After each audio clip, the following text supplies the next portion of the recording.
We are live. Are we live? We Because are you said live. something was broken. I didn't Anyways, say. that's a typical Fiasco. Welcome, everyone. And welcome this evening to Digital Fiasco Live.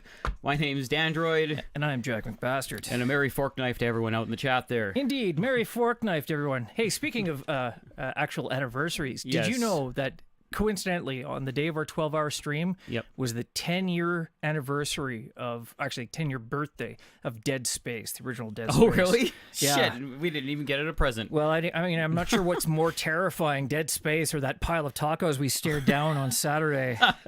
I had the same sinking feeling in the bottom of my stomach afterwards. Yes. So, yeah, it's kind of the same. In Dead Space, it was fear. On Saturday, it was indigestion and bloating. Oh, there was still some fear involved in that, though. Yeah.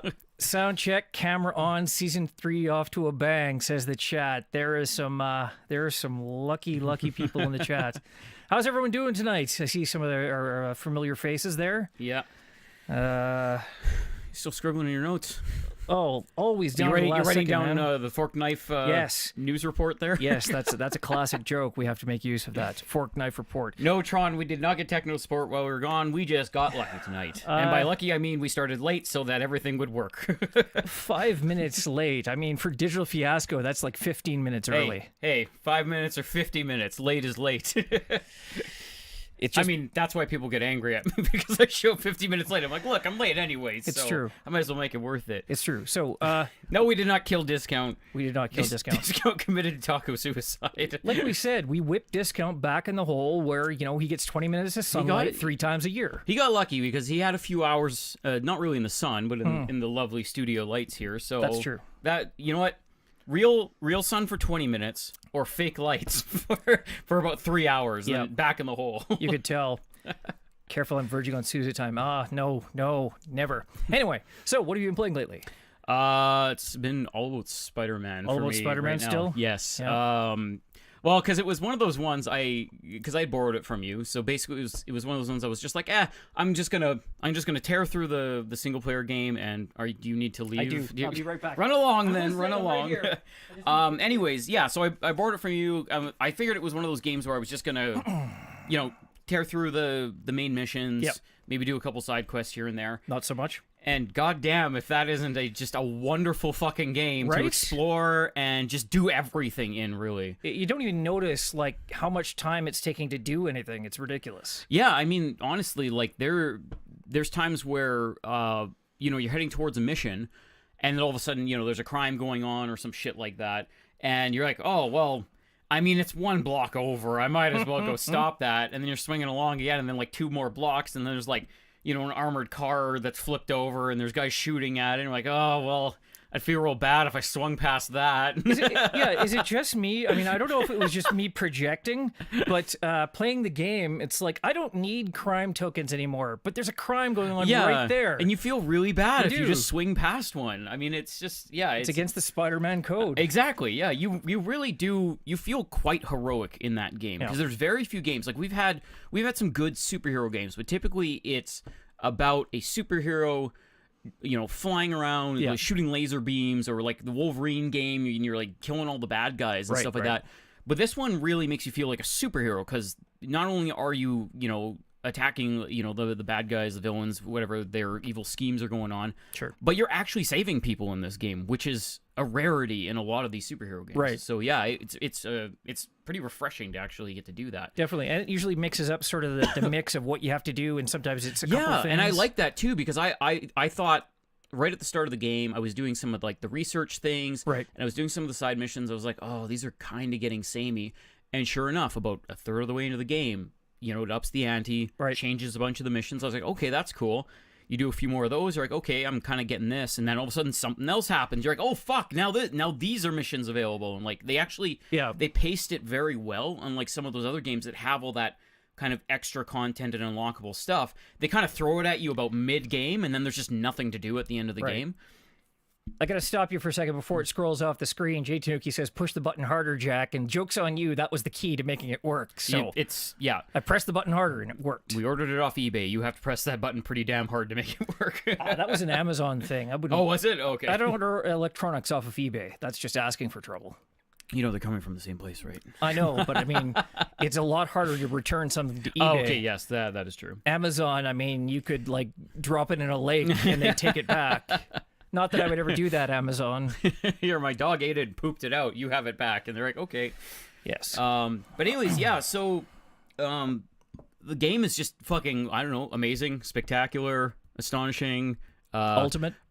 Yeah, May as well go through all of any one of the Spider-Man, adjectives there. Sure. They're it's all awesome. It's an amazing fucking game. It deserves every credit that it's getting, and yeah, and I absolutely love it. And all the fucking suits in the game. That's what I'm there for. Like, cause playing the PlayStation 1 game where you could unlock like the 30 or 40 different suits. Yeah, you know what? The PlayStation 1 game had a suit that you could unlock? No, Jack. What did it have that you could unlock that you're so fucking bitter about? I'm very bitter about it. And I'm hoping the symbiote suit will be in some of the DLC. I'm pretty sure it's going to be. It better be. Because, again, you have a chance of at least getting, I think, about 8 more suits that they haven't announced. Something like that. I don't know. And a lot of people are clamoring for that one, obviously, because it is one of the biggest Spider-Man outfits of all time. Yeah, so definitely. But either way, it's thanks both of you guys. It's awesome. I love it. Unlike the PlayStation 1 game that I enjoyed so much, where most of the suits didn't really do anything, they were just kind of cosmetic. A few of them had abilities. This one, almost every single suit has a fucking ability, and then you can take that ability and then transplant it to a different suit. So yeah, that I really like, so that no suit is ever worthless even if you don't use it. Yeah, and even if you have a suit that doesn't have a power, you can just add a power to it. Like, you can use the stealth ability with the homemade suit if you want. So Jace Marie and Jay Tanuki are both complaining about my black costume rant, and they're saying, "Oh my God, it's coming." Well, that's what they said of the Virtual Console. So there, now we got them all out of the way. Is that like rantception there? Yep. You just That's right. Twisting them together. It's true. But anyways, yeah. So yeah, having an absolute blast with the game.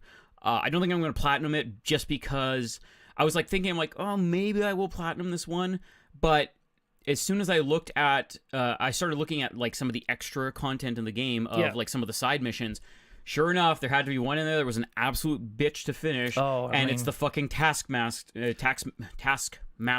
Yes. The gold thing that you have to do. Like, whatever his challenges are, whether they're stealth or attack the drones or whatever. You don't need all of them, though, to get the platinum. Oh, okay. You just need enough of his coins to unlock all of your suits, and then you can reload your previous save and unlock all the... You can, like, spoof it that way, right? Yeah, and then unlock all your gadgets. Okay. I was stupid, and I started, like, down both sides, and it's like, oh, and now these Taskmaster Gold, stealth, no problem. Yeah. Fly through the rings with the drone. Yeah. Sure, fine. Oh, defuse these bombs. Nope. Like, wow. Or the one where the drone flies and you have to follow it through its little blue clouds or whatever. Yeah, that one I didn't mind, right? Because you get used to the same sort of path. It depends. Yeah, you have to really work at it. Because I tried a few of them, and it's like you have to memorize every inch of that area that it's fucking going through, because you can just turn a corner and then wham, you just like slam into a building. You're like, well, I already lost gold. That's my prototype reflexes, man. All of that stuff, it's hardwired now. But yeah, I mean, overall, it's like, so if I don't have to get all the gold with Taskmaster, you then... don't. You just have to like cheat the system. I don't know. I'll see. Maybe I will do that then. I mean, if there's a new game plus, I'm hoping that I get I'm more. well on my way, because I think I'm at like 65 or 68% done now, like total. So yeah. But yeah, absolutely enjoying it. Dodge 200 lightnings, and I did that twice. Damn it. Way to go, Insomniac. You fucking killed it on this one. I really hope that you, get an even bigger and bolder budget next time to make Spider-Man 2. Oh, yeah. As long as they don't try to do something silly. I mean, no. These guys are in it. Like, they know the, the whole genre. They know the mythos. They know all the characters. They did amazing designs. The mechanics are solid through and through. This is like the Arkham Asylum. And then we're going to get Spider-Man 2, which is going to be the Arkham City, which is, again, my favorite one. And then maybe they'll peter out on a third one, and it'll be good, but not as good as the second one. It'll have, like, an interactive dancing session. Oh, God, It'll be like please. Yakuza, No, I was just thinking, like the emo Spider-Man section. But anyways, so that's what I've been playing. What have you been playing? Well, I'm still working on Assassin's Creed Odyssey. Wow, so that really is an Odyssey then, isn't it? Well, I mean, to be fair... after doing it originally for review, I now have to do it again on my own account. Oh, okay, yeah. So that is definitely eating up a lot of my time. Mm-hmm. At least now I don't have to worry about how I approach the game. I can just basically do whatever. You've already seen a lot of those, Right. what's behind door number 1, 2, and 3, Right. so you can just kind of go full headlong into it there. At the same time, one of the things I didn't do in the original playthrough a lot of, there are these... I don't remember the specific name, the Ostrakas. They're like the little clue when you go somewhere. Oh, okay. It's I don't remember the exact name. Anyone who's played Assassin's Creed Is it like knows a what I'm talking clue about. that sends you somewhere, Right. but you have to still guess where the buried thing is or Correct. whatever? Like, Yeah, you get the clue, and it's like, go to this cliff top and look in a direction, and Yeah. you'll see a statue, and then you go to the foot of the statue, and then, One-Eyed Willie's treasure is there. But each one of those individual clues, Mm-hmm. the Ostraka artifacts or something like that. It's a Straka Artifacta. I don't know, but it leads to a specific engraving for your weapon. So each one gives you that's something right. Yeah, special. yeah. Right. So all of them are useful, but when I was just playing through for purposes of review, it was like, I don't want to go and do all this and then have to do it all 100% again for Yeah. my own personal use. Yeah, no, that makes Because there's sense. still like 6 months worth of DLC coming, right? So with those clues, do they have the kind of hints as you're getting closer to it? Not really. No? Okay, because that's one of the things I actually really liked in Spider-Man, because there's a few of the missions that you do where dude will hand you a picture, and he's saying, I'm looking for my missing friend. Right. And it'll just be a picture somewhere in New York City. Yeah. And then you're just like, okay, I have no fucking clue where this is. Oh, and then no. as you're swinging around, Peter will be like, oh yeah, that's I think that's in the financial district Right. south of here. So then you'll kind of head there, and you'll be like on a rooftop. He's like, yeah, it must be close to here. But it's like these hints, but it's interesting to listen to. It isn't just like, yeah, he's down there. Like, It would be really awesome if Alexios had spider sense. That would definitely cut down the problems a little bit. But when you do get close to it, you do get the indicator that there's something that is interactive there, but it's not usually something that you would typically consider to be interactive. like it might just be like a pile of sand or something like that. Pile of sand or a dead goat. There was one that was literally on a really? dead goat. Yes. It's just like a note stuck to an arrow stuck in a dead goat or something. Yeah, I mean, it wasn't that specifically, but basically you found a dead goat and you interact with it. I don't want to know how. And you get one of these. Well, as these long as the endings. screen didn't go black and you heard noises or something like that. No, although there was a scene with a guy and a goat. No, I won't. Go there. Yeah. Anyway, no, but Assassin's Creed Odyssey still continues to be an amazing game. Having already finished the plot. Going back now and playing it again, I'm still not bored of it, which typically on a second playthrough, immediately after a first playthrough. Yeah, no kidding. Especially for such a large game, too. Yeah. So I'm really enjoying that. But one thing I did do kind of to break up the monotony, I did start playing a little game called Bomber Crew. Okay. Which is an old Unity game that came to the PS4, I want to say like 6 months or so ago. I don't know exactly. So just like a little indie title. It was kind of just under the radar. Yep. And it has, essentially, it's kind of like FTL in the Second World War. Oh, so you build a crew, you have a bomber, and you customize your bomber. As you get more intelligence, you get access to more and more equipment for your bomber. You have your crew, which have different pieces of equipment on them, which maximizes their survivability, their different stats and things. And then you get sent on various missions, and depending on which mission it is, you'll probably be bombing something. Yeah. Because you're in a bomber. But it sometimes you're dropping supplies to a pilot that had to ditch in the water. Sometimes you're bombing or doing recon even. You could be like just getting gun camera footage of things. Okay. So it's really interesting, but you're constantly getting attacked by enemies. So you're sending your individual guys. You have like a cutaway of the bomber they can zoom in and out of. Very much FTL then. Right. Like, so you're moving your does it guy have like to the little grid pattern in it and everything? Not exactly. No, it's not like a hex thing. You physically see it in 3D. So they're moving back and forth inside the fuselage. But you'll get you'll have like a couple of gunners and you'll move them between the various I think they're called cupolas. But to hit different areas like up, down, depending on where the enemy bombers are. And you have to have a radar guy which will tag them, and you have a navigator. You can plot your course, and your pilot is just piloting. As they gain levels individually, they'll get different abilities and whatnot. So your pilot will get a corkscrew attack or avoid flak. Do they ever get a Do they ever get a parachute so that they survive? They do. Okay. Yes. That's cool because that's something you don't get in FTL. If your ship goes down, you're fucked. Your crew's gone. Everything's done. So can you get it so that your whole crew survives and you just get a fresh plane then? Potentially. And when you say a fresh plane, we're talking about, yes, a fresh plane. But planes are expensive. Oh, okay. So typically if my plane is crashing, I'm save scumming that son of a bitch. Because Wait. So in World War II, yep. The pilot had to buy his own plane. Well, typically the pilot wasn't there for a certain amount of reward money either, right? So it goes both ways. Yeah, I guess so. I'm just saying that if your crew is outfitted with the proper stuff, he can survive either on land or in the water. He has different stats. Yeah. And depending on how far away... Like if you're all the way into Germany or France or something and you ditch, you're a lot less likely to survive than you're going over the English Channel or actually on like England. But yeah, it actually does have a map and you have different missions in different countries, and it actually progressively gets harder as you go through campaigns. And then there's like a mandatory mission you have to do to get to the next set of missions and stuff. Oh, okay. So they're always introducing new mechanics and new weapons and stuff. I got a bouncing bomb that I can kill dams with. Oh, really? It's kind of neat. So it like hits the ground and goes into the dam, and then So instead of coming straight down, it like bounces and hits the face of the dam. Does it blow up, or does it just punch through the dam and then the dam like just? I'm not sure. I'm assuming it explodes, but it does a fair job of busting that dam regardless. But it's got like a new meter where like has two things that like sort of converge. You have to like activate it too, and so you hit the right bounce to hit the dam. So stuff like that. It's pretty cool. It was Bomber Crew. I think it was like $20, or you could get it with the expansion for $33. Okay. That's the expansion pass. So there's one that still hasn't come out yet. So so they actually have like a season pass basically. Yeah. So there's a secret weapons DLC which has a bunch of new missions and stuff, and I got that with it. And then there's another one that's still not out yet. That's coming. Cool.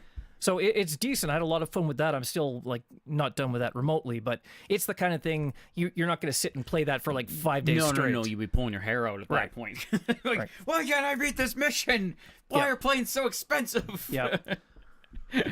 Oh my god. And of course, I do want to take a second to talk about Catastronauts, which we played on Saturday. Yes, which I unfortunately missed out on. Which I was, as soon as I saw this game, I like hammered in my text. I was like, "Oh my god, Jack, we need to play this game on the stream. It's amazing." Yeah, and we played it like first thing. We played it I think for 2 hours, right at noon on Saturday.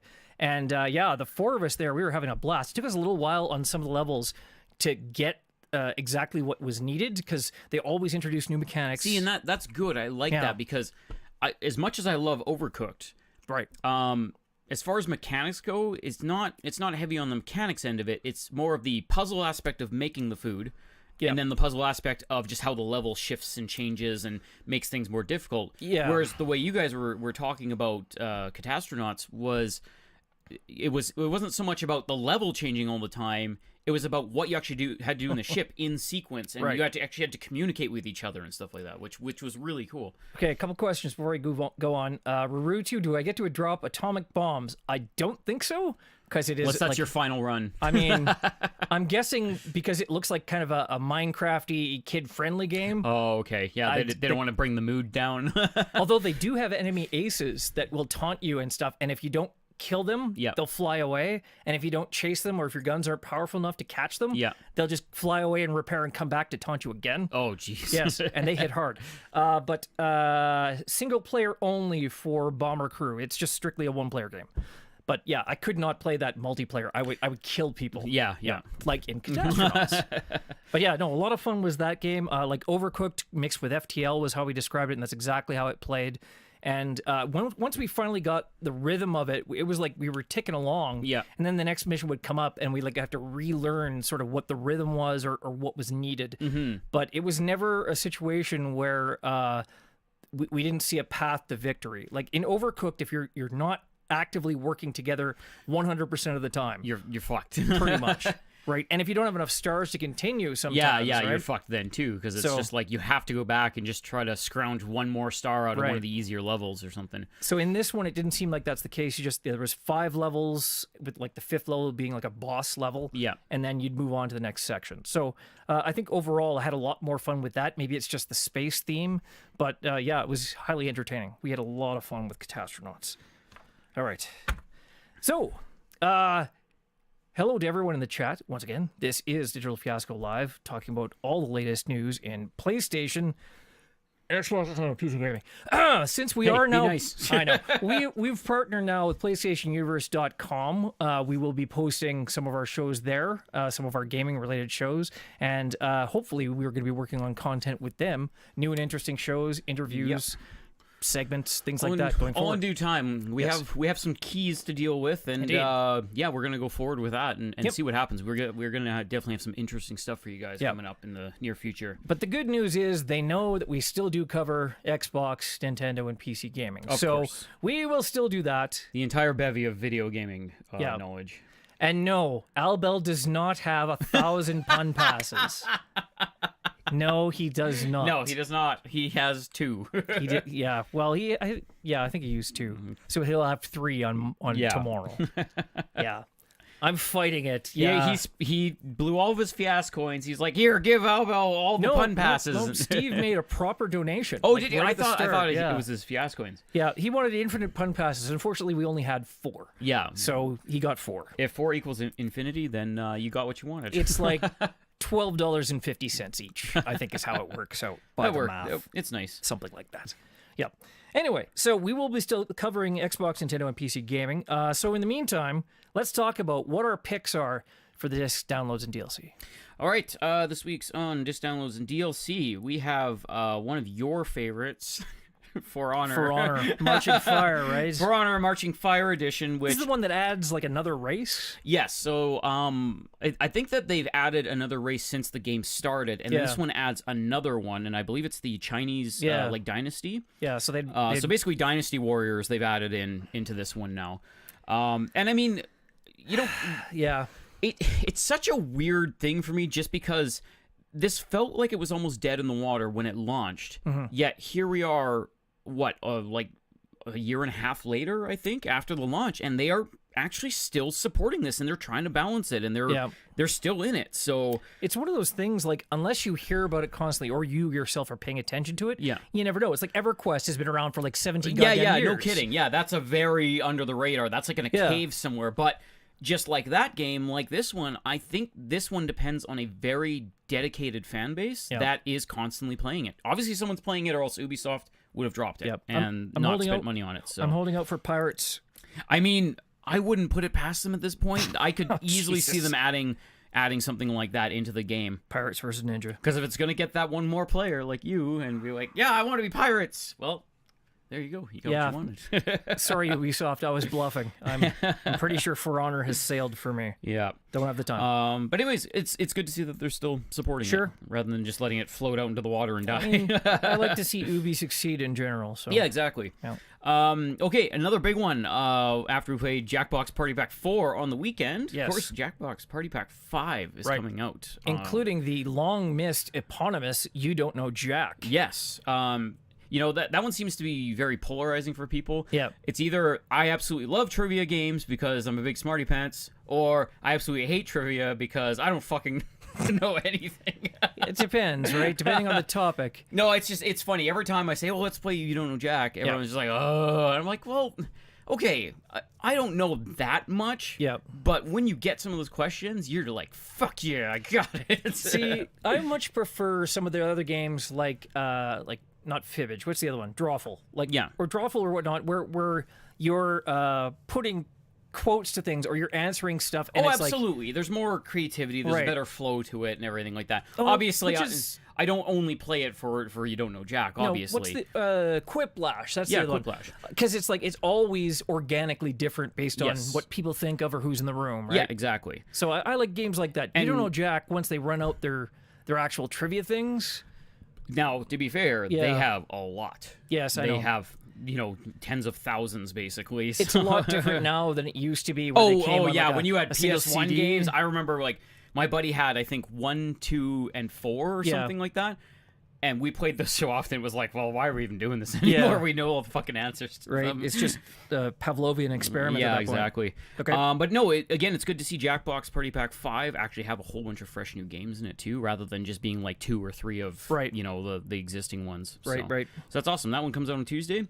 We also have... there was one kind of thing. There was something in there. There was one of the games I was looking at. I don't remember the name of it. Well, they have them all right here. So which one is it? There's one on the left. Let's make this bigger. Yeah, just zoom in. Got an interesting tagline. It says, it's called Patently Stupid. Yeah. And it says, create a problem, solve it, make money. I know. I'm like that intrigues me. I am so stoked for that one. I don't know what it is, but I know it's going to be fucking fun.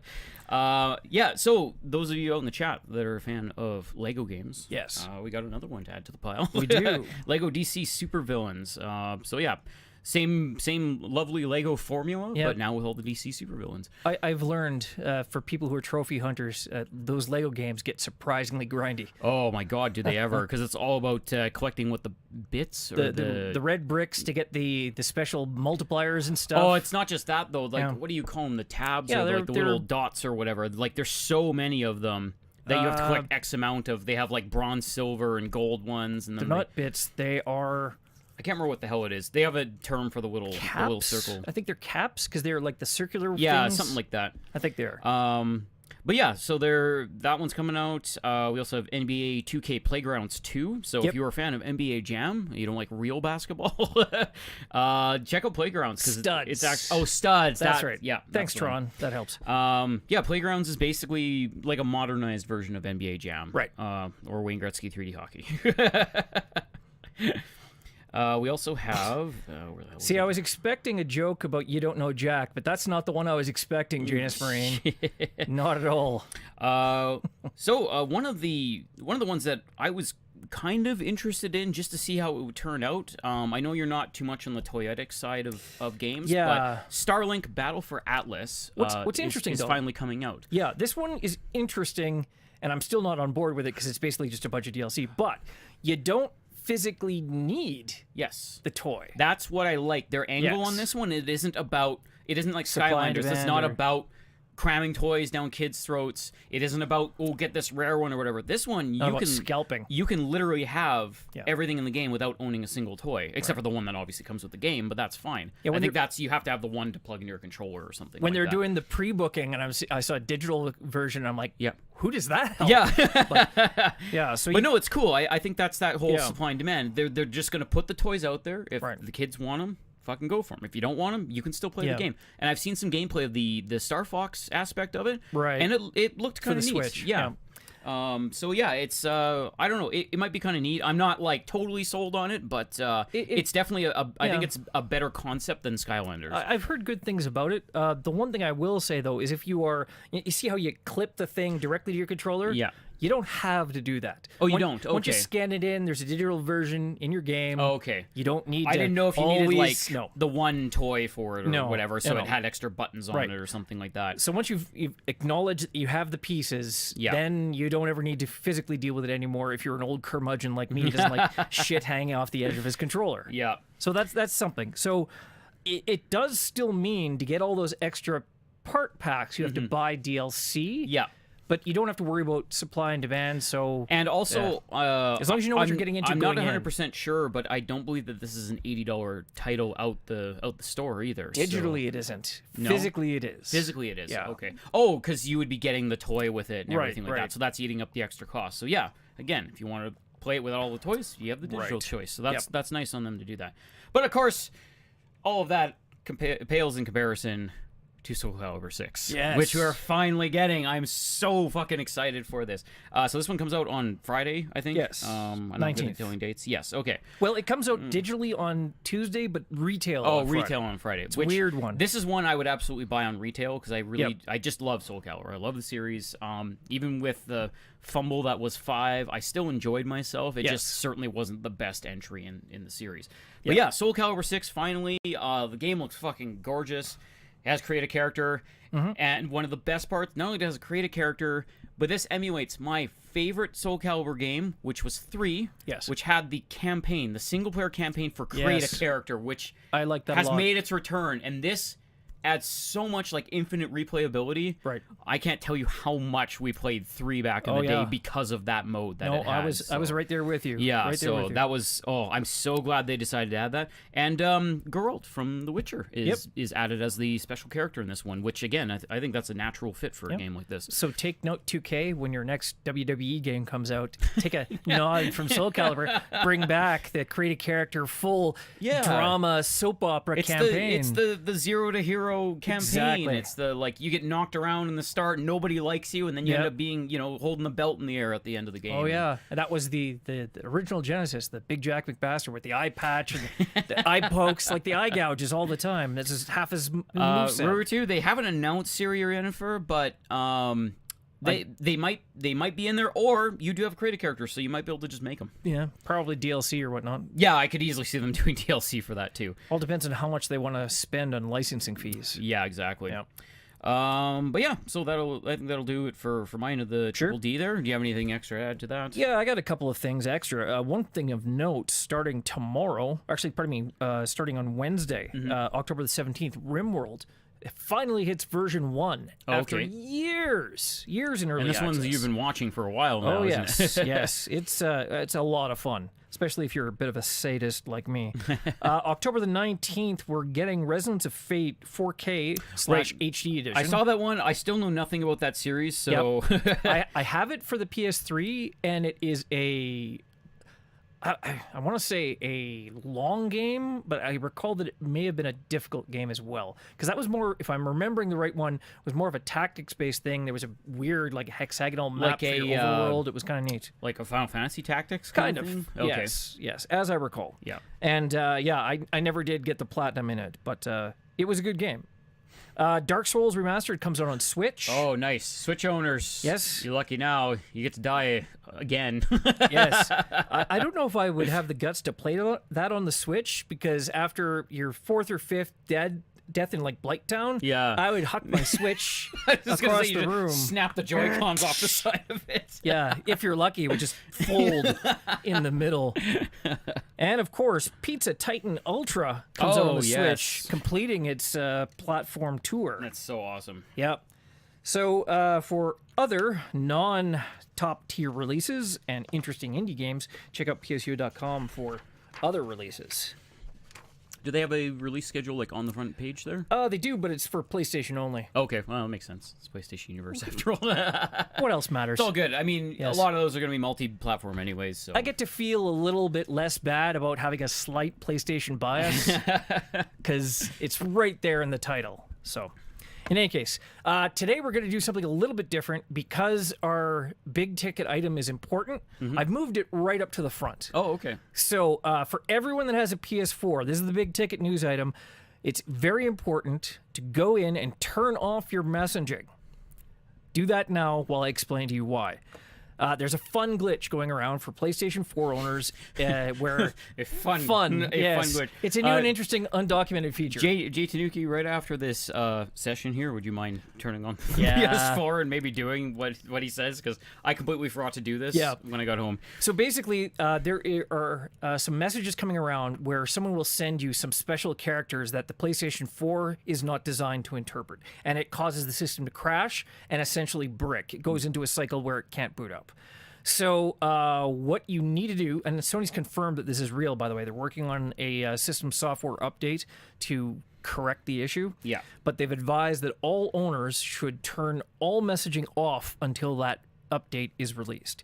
So how you do it, in your PlayStation 4, go to your settings menu, choose account management, click on privacy settings, enter your password, then choose personal info. You set your messages to no one, not even friends. I don't trust my fucking friends. Screw those guys. If you've already been affected, you can either wait for the patch to come out or you can do a factory reset on your console. And basically, that won't wipe your saves or anything else, but it will reset all your things to factory default, and you'll lose all your PlayStation messages. So, but all your install games will still be there. It's just gonna be a pain in the ass as you get the discover message over and over again. Yes. Yeah. And all your I think subscriptions and whatnot. Like you'd have to re-sign up for those or something. Yeah, basically everything's set back to default. So yeah, it's unfortunate, but at least it's not a total brick where you'd have to like send it back into Sony to fix it. But yeah, shame on you assholes out there for doing that. Like, what are you trying to prove? Yeah. Apparently, James Marine, he says, Jack never answered my messages before this glitch. Well, if you're messaging me on PlayStation, obviously, something has failed already. Because, I mean, because we have 50 other social media platforms that we can talk on. Plus, if I had a nickel for every time someone messaged me on PlayStation, asked me for help with, like, Dead Rising 2 on the PS3, be like, oh my god. So now it was friends only. Now it's just nobody for the time being. Tron, we can't show you the special characters because you get the whole face melt thing like in Indiana Jones. It would just be a real mess. The special character, it is interpreted as a square with a question mark, which I just think means unknown character. Yeah, exactly. And a heart after it. Okay. So I saw a picture of someone looking at it on their phone on like the PlayStation Messenger app. Yeah. But if you actually get that message on your PlayStation, you're screwed. Oh. And deleting it off your phone doesn't help. Okay, I have my PlayStation Messenger on my phone, so I could like check ahead of time so I don't boot up my system and fuck with it, or probably. Okay, interesting. I'll have to check that out after the show. Also, for that matter, you might be able to change your settings directly from your phone. So, once again, go to your settings, choose account management, click on privacy settings, enter your password, choose personal info, and set your messages accepted to no one. Hey Tron, is the self-destruct word antiquing? It is not. Yes, it is. That's Bender's detonation word. Antiquing? Yes. It's a word that he would never ever say in his entire life. That makes sense, right? Yeah, that makes sense. According to Reddit, the glitch was originally discovered by a bunch of guys who were in a Rainbow Six Siege tournament. Oh no! Because the other team sent them the message and crashed all their consoles. Wow. Dick move. I hope they should have got disqualified for that. Yeah, I'm guessing that they are probably screwed. Yeah. All right. So while we're on the topic of PlayStation, we have a new and interesting development coming in for PSN. Finally, after many years of bitching, we now are soon going to have the ability to change our PlayStation Network names. Yes. So... not that I had a bad name per se, but literally mine was just kind of thrown in there because I didn't own a PlayStation when I actually made my online account, and I didn't know how long it would be until I got mine. So I was just like, fuck it, I'll do this one, and then I just threw it in there, and that was it. And now that was, 2007, I think, or whatever. So it's been a while. Thank you, PlayStation, for finally listening to us after fucking 10 years. And giving us the ability to change our fucking names now. So apparently, the users will be able to change their old PSN IDs starting in early 2019. Excuse me. The first change is free. Any subsequent change will be $9.99 US or Canadian. It's the same price either way. Okay. Or it'll be $4.99 US or Canadian for PlayStation Plus subscribers. Okay. So they're beta testing the feature soon, so you can try it out if you're part of the preview program, so it's not too late to sign up for that. But strangely, there are some issues with the way it works. Okay. Because all of your purchases and all of your games are tied to your PlayStation ID. Anything that has been published on PS4 after April 1st will be fine, because they already had that as part of the SDK. That's where you hear all these rumors that, oh, it's coming, it's coming. Yeah. So anything that's been published since April is fine, or everything that's been patched since then to include that will be fine. Most PlayStation 4 games will be fine. Okay. But some games or applications for PS4, PS3, or PS Vita may cause errors when using a name that you've changed. There will be a compatibility list that's placed on PlayStation.com, so you can see which software is and isn't affected before you change. Okay. And you can always revert back to your original name for free. Oh, okay. So if you end up screwing yourself, you can revert. That's fine during the preview period. So say I get in the preview program. Yep. I'm trying to snag a name that someone else might try to get their hands on, but then I revert. Does that name go back up for grabs, or no? Your old one, I think, once it's the old one will never go back into the mix. is I think what it is. But the Because- new one, like if I switch, Yeah. and then all of a sudden my games break, if I switch back to my original, does that one I just tried to grab? Does I don't know. Oh, That's a good question, but I'm assuming it would release it back for custom like everyone's use. yeah. So that's what I would assume. I don't know that for sure. I can find out. But I mean, it still sounds a little half baked, but it'll improve over time, and I'm sure going forward, you're not going to have that issue. Because it's one of those things that, they'll have an initial compatibility list of stuff that's been worked on or some really core titles that they've gone in and fixed, and then they'll slowly work their way back, kind of like Xbox backwards compatibility. Like they'll add stuff to that list all the time so that eventually everything should work. Yeah, I'm imagining largely it will only affect games that have a network component. Probably just because it has Theoretically? a lot of online components to it and whatnot. But and we'll find out. No, the chat wants to change their name to stuff slagging you, I think. Lord Mamiest, Spider Jack, no. Lord May-Malama Ding Dong. Mamalama Ding Dong, that works. That's a good one. Yep. In any case, so that is going to be available in early 2019. So while we're on the topic, we have a update about Telltale. So as we've heard, there's even more layoffs trickling out of Telltale. Well, I mean, games. how many more can they have? I thought there aren't that many. They had a skeleton crew left. There aren't that many. But the good news is that they've reached an agreement with Skybound Games that they are going to take on some of the team, the actual Walking Dead team, and they're going to finish the last 2 episodes. Oh, all right. So apparently, episode 3 was very nearly done and just needed polish. Episode 4, they did like all the voice work and some of the previs and everything else. Yeah. So the plot is down, the voice work is down, like barring any sort of re-recordings. So theoretically, the plot will not change. Okay. So yeah, they Tron, that's say- correct. There was 25 left at the end. There was the skeleton crew, so I don't know. something like that. I don't know what's left now. Yeah, so they say they're working with staff from the original Walking Dead team to finish the series, quote, in a way that fans deserve. So there's no schedule. No, that's not supposed to be ominous. No, I was gonna say deserve, like they deserve an ending to the fucking game. Oh yes, in the way that fans deserve. No, that the ominous tone was just me being naturally ominous.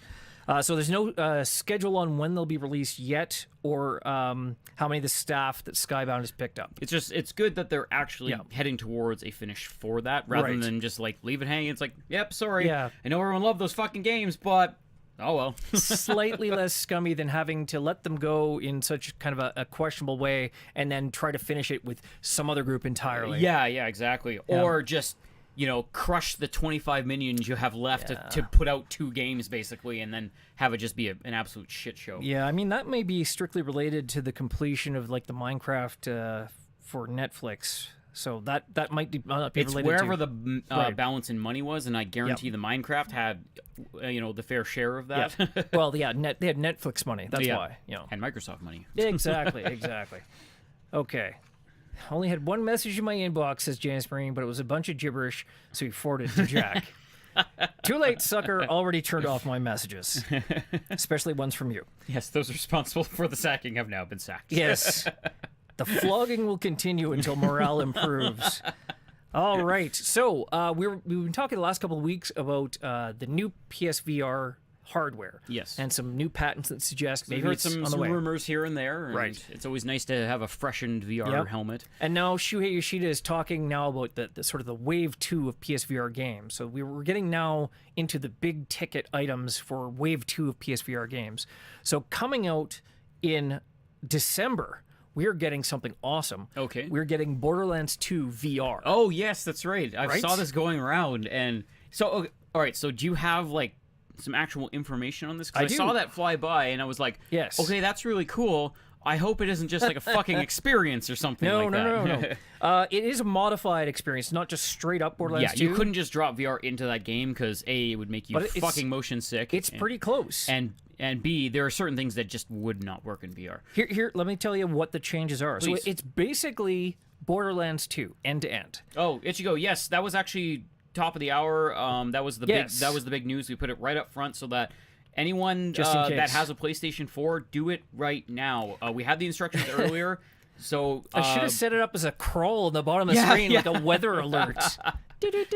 Yeah, exactly. Just bright red flashing. It's like, make sure you do this. But anyways, yeah. So we have the instructions at the top of the hour, but if not, go to just anything like, PlayStation Universe, you can go there. Yep. There will be an article about it. It'll have a checkpoint list that you just go through and follow that. So if you didn't have it happen, turn off your messages yeah, now. see, that's the thing, is it still could happen. So Yeah. go shut off the messages now. Follow those instructions. Yep. It'll shut off the messages, and then you will be safe from your Yep. PlayStation being bricked. Till you get the system software update, which they're working on currently. All right, so Borderlands 2 VR. The version that they're putting out will have a teleportation movement. Okay. It will also have straight-up controller movement, That's awesome. depending on how much motion sickness affects you. And that's the way it should be. Yeah. Give us options, because there's some people Yeah. like you that could just play it that way, right? I have a feeling that, like, doing it full motion with the controller, I'd be able to last, like, an hour. Okay, but that's solid. An hour worth of that. Eventually, your inner ear is going to start. Yeah, I would rebelling. last, like, probably about 4 minutes with all Yeah. that shit going on. Yeah. And then the teleportation. Yep. Like, that's what it should be. Like, that should... Because as games evolve and we make more and more games, Yep. there's just quality of life things that always make it into games now, and they just seem just the norm now. That should be the norm as far as VR games go. Especially if in the PSVR 2 they implement some of those anti-motion sickness technology that they've patented. Absolutely. So. Yeah. All right, so the game will, when you're driving your car, will go into a first-person point of view, which in the original Borderlands 2, you switch to a third person. Yeah, the third person. Yeah, and it has terrible controls in Borderlands 2. That's just me. I don't know, they're fine. The vehicle controls where you drive in the direction you're facing, that's terrible. I don't know. I was so used to it from Halo because you're literally steering with the camera. I have no problem with that. I'm fine. I could thread a fucking needle with that thing. I'm fine with, like, the tank controls that you get in, like, Mercenaries or in, like, Wildlands, where you can, like, turn this way and fire while strafing, right? I was like goddamn Batman in that tank. Anyway, the game is now strictly single player. So any of your special abilities that would help the party or, help someone else specifically, those have all been sort of redesigned to specifically help you. So that has changed. It also includes something they call Badass Mega Fun Time. Of course it does. Or BAMF time, which slows down the action so you can dodge or aim accurately while everything's going sideways. Okay, so they definitely took a page out of the playbook of Doom, right? Their VR experience, yeah, because they had like a good chunk of the game, and it was the fast, crazy gunning action and stuff like that, but they had the teleportation movement, they had the slowdown mechanics and everything like that, and it makes it that much better of an experience, so you can at least last a little bit longer playing the game. Doom made me legitimately motion sick without VR. Yeah, exactly. So, I mean, God. So we'll see with this one, but just watching the trailer and sort of picturing how VR would work in that game, especially with the cel-shaded environments and everything, I'm really excited to see how this plays. Because it really, like, just think of it. You feel like you're actually walking around on Pandora. Yeah. And having Skags gnaw on your face. And having Claptrap nibble at your ankle while he's being annoying. I'm dancing. Come on. It's awesome. All right. So I'm hoping that they do kind of the same thing, since we are sort of in the end of the life for the PlayStation 4, that they will bridge that gap and do a PSVR 2 version as well. I mean, yeah, it only makes sense that they'll do something like that. Yeah. All right. So, you remember, about 6 months ago, we were talking about Andrzej Sapkowski, the guy who wrote the Witcher novels. Yes. And talking about his original deal. This is back when he's getting his Netflix money. Yes, that's right. He's talking about his original deal with CD Projekt Red, about he made a lump sum deal for the IP as a whole. Yep. So gaming rights in perpetuity for pennies on the dollar. And he came back and said, I'm going to sue you. I want more money because you're making so much money off that thing I sold you. Yeah. So he was complaining, but he was fine. He said, I was stupid. I should have waited, but I'm fine with it. But, I really needed more money, but I'm fine. Oh, well, Necro, welcome to the chat. Yeah. Hey, Necro. But it turns out he's not so fine. Yeah, obviously. So last week, his lawyer delivered a demand for additional funds to the tune of $16 million US. And I'm assuming that will only go up as additional royalties occur. Now, exactly what basis he and his lawyer think that he is owed that money, based on their original agreement, I can't say. And CD Projekt Red has already come out, and they published the whole letter, which I think they wanted them to keep secret. Published the whole letter and said, his statements are groundless with regard to their merit, as well as the stipulated amount.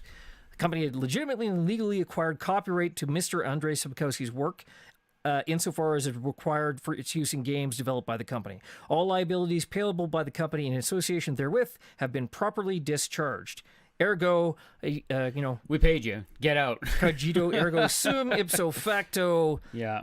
STFU. So, I don't know if it's going to go anywhere. I don't know. I haven't seen the original contract. Well, Necro was saying apparently he may have some credit due to the Polish copyright law, where it tends to side with the artist. So and that's fair. That is totally fair because sometimes you do have those, strange like Australian law or Chinese law or European law or something like that where, they have a few loopholes in something like that. You never know. But yeah, as far as our understanding of that type of thing in North American law, that's basically bulletproof at that point. They can just kick him out the door and he doesn't have anything to say about it. I mean, I'm assuming that the original agreement was forged under that original Polish trademark law originally. So. And honestly, I mean, who knows? Even when it comes to that, even if it does side with the artist, if they're going to get anything on them, they're going to A, settle out of court, and B, it ain't going to be $16 million. I guarantee it. It'll be, first of all, it'll be in Polish zloty. Yeah. Which, whatever that equates to. I don't know. 15 chickens to the hog's head. A lot of zloty, something like that. Oh, come on. I never pun, and your soundboard's broken. We've come too far. Yep. Anyway, so yes, and that's why the title of this news piece is The Witcher versus the Bitcher. So, nice. I mean, Andrei Sapkowski, he's going to get a lot of Netflix money, first of all. Second of all, even if CD Projekt Red had to pay him a bunch of money, they've got the money. They're doing all right, yeah. They're doing okay. I mean, nobody likes to pay out They money. already have Future Bank in Cyberpunk. Like, it's... That is just a check waiting to be cashed. Yep. And plus, they're about to release that new Gwent-based adventure game, Thronebreaker. Yeah, exactly. So and that's like basically their Hearthstone. So they're going to make some coin off that too. Maybe. I mean, Gwent is doing fine on its own. Thronebreaker is kind of a weird adventure Gwent hybrid. Oh, I thought that was like it's weird. Another version of the card game or whatever. I mean, it is, but it now has like a full adventure tied to it somehow. Oh, okay. I mean, I'm not a huge Gwent fan, so I didn't really look into I always found those things weird. It's just like, all right, it's a card game, but it has an adventure campaign. So I just imagine, your D&D party of adventurers walking along, all of a sudden an ogre comes out of the fucking bushes, threatens you, sits down on the ground and pulls out his cards like, let's duel. Oh, you've defeated me. And then he just like walks away with his head down in shame. That's right. You can't fight me. I beat you at cards. All right. So, Seattle Police Department has actually launched a proactive defense against swatting. This is a genius plan. It is. Well, I mean, it is and it isn't. Well, it is. It is because it's we've seen the bullshit that goes on with swatting and everything, and it's fucking terrible, especially this year when someone actually lost their life due to it. Well, yeah, definitely. But let me read the bit of the news, and you raise your hand when you get to the part that I think I object to. Okay, all right. So there is some Jack objection in there somewhere. So it's designed to protect members of the tech industry, video game industry, and or the online broadcasting community from swatting attempts. This system, called Rave Facility, allows stream... Really? That was what it was. Oh, okay. Rave Facility. It's not Enhanced 911. Rave Facility. Because they also use it, I guess, when they have a random place being used for raves. Oh, okay. Well, that makes more sense. Yes. I thought that was just like a term they came up with or whatever. I mean, it sounded like a level name in like Rainbow Six. Rave Facility. 4v4 in Rave Facility. Anyway... it allows streamers to register themselves on a police database if they consider themselves a potential target for swatting. If an emergency call is made to their address, the call taker will share this information with the responding officers.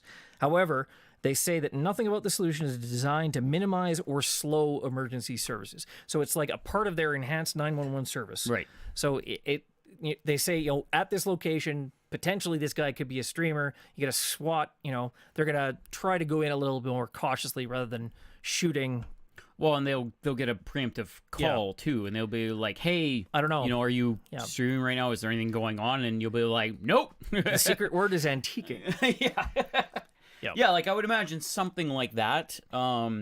Just to make things a little safer and a little quicker, because again, they've talked about this a lot, where all of a sudden they send out a SWAT team. Not only is it dangerous to people around it and to the police officers themselves and everything like that, but they also spend I think it was like $30,000 just to like send the SWAT team to a location. Yeah, it's expensive, and there's so much liability attached to it. The possibility of human injury and PR disasters. Exactly. It's just, I don't know. It's just disgusting straight up that people would attempt to do that to each other. Yeah, someone was killed. Like, someone was killed in a swatting attempt. I think it was it Washington or something? I don't remember exactly where it was.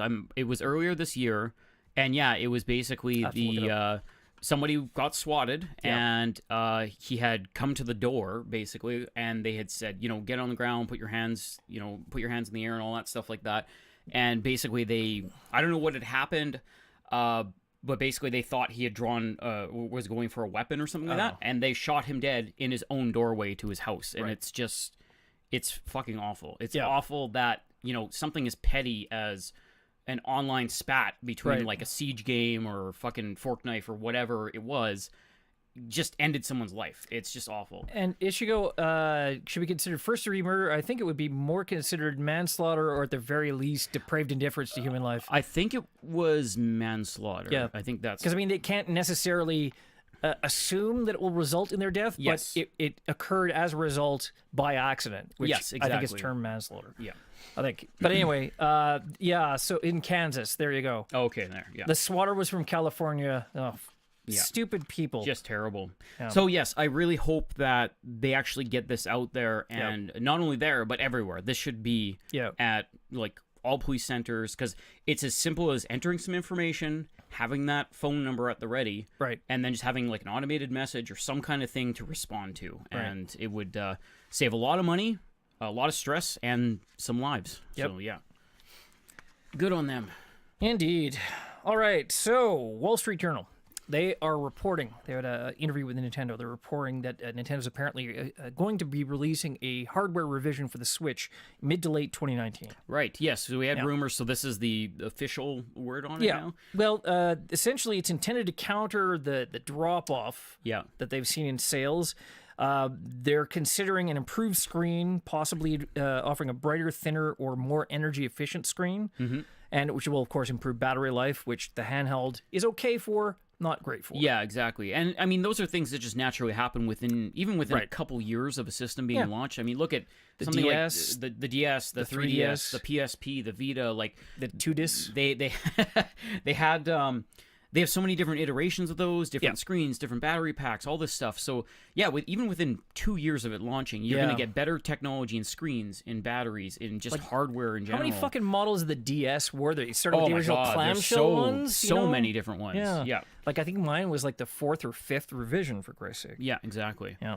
So, yeah, I'm not surprised by that in the slightest. I mean, and for somebody that doesn't have a Switch yet, that's one of those things where I guess I'll hold out and just buy the newer version of it, the minty fresh one with the better battery pack or whatever. Yeah, exactly. But you know what would improve Switch sales? A better battery? Don't even say it. You already said it once. I'm gonna give you a virtual console card, and you get to talk about it once per show. How does that sound? I got rid of it at the beginning of the chat. Yeah, exactly. You threw it away, off into the wind. Like arson, you may not expect to kill someone, but it's a likely outcome. Right. Yeah, exactly.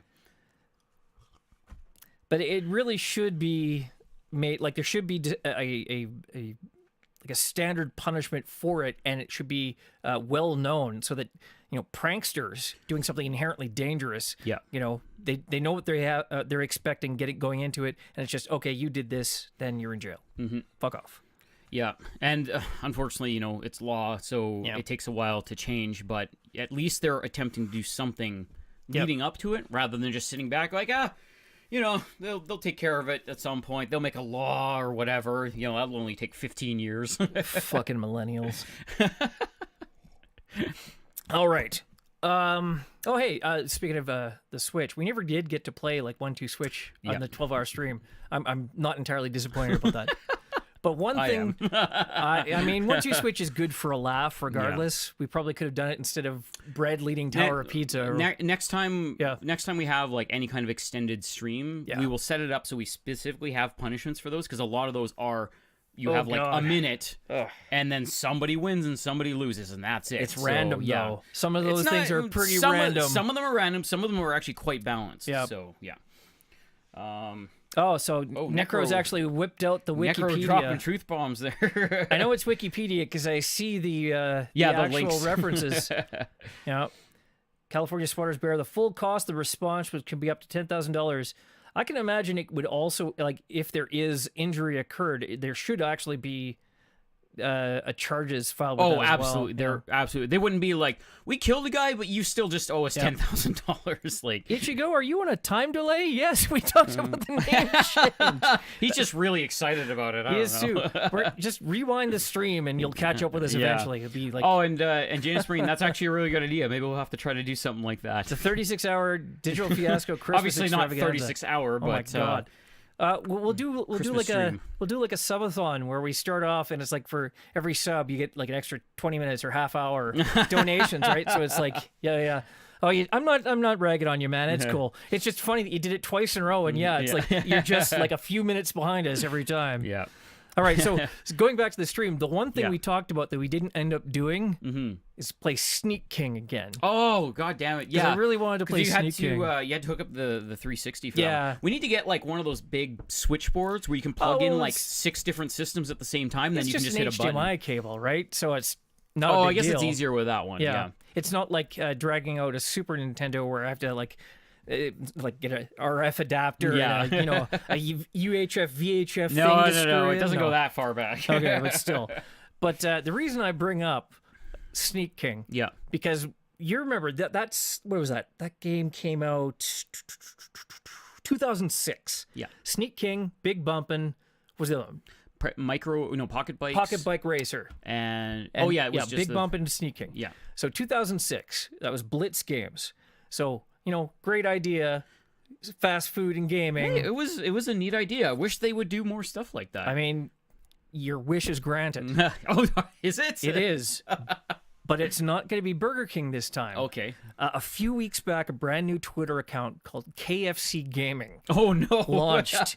And they posted a video that actually has some KFC-related gaming things. Now, it's not clear if these are going to be special DLCs or whole games. Oh, my God. Okay. But they showed a Colonel Sanders wrestler in WWE wrestling. My God, really? They had some kind of fighting game where they had like the Colonel being the McNuggets at a Ronald McDonald. Okay. And it was like a 16-bit looking thing. They had like some kind of Fortnite tie-in. Yeah. But this is an official account. It's verified by Twitter. It has responses by actual KFC accounts. So they're doing something.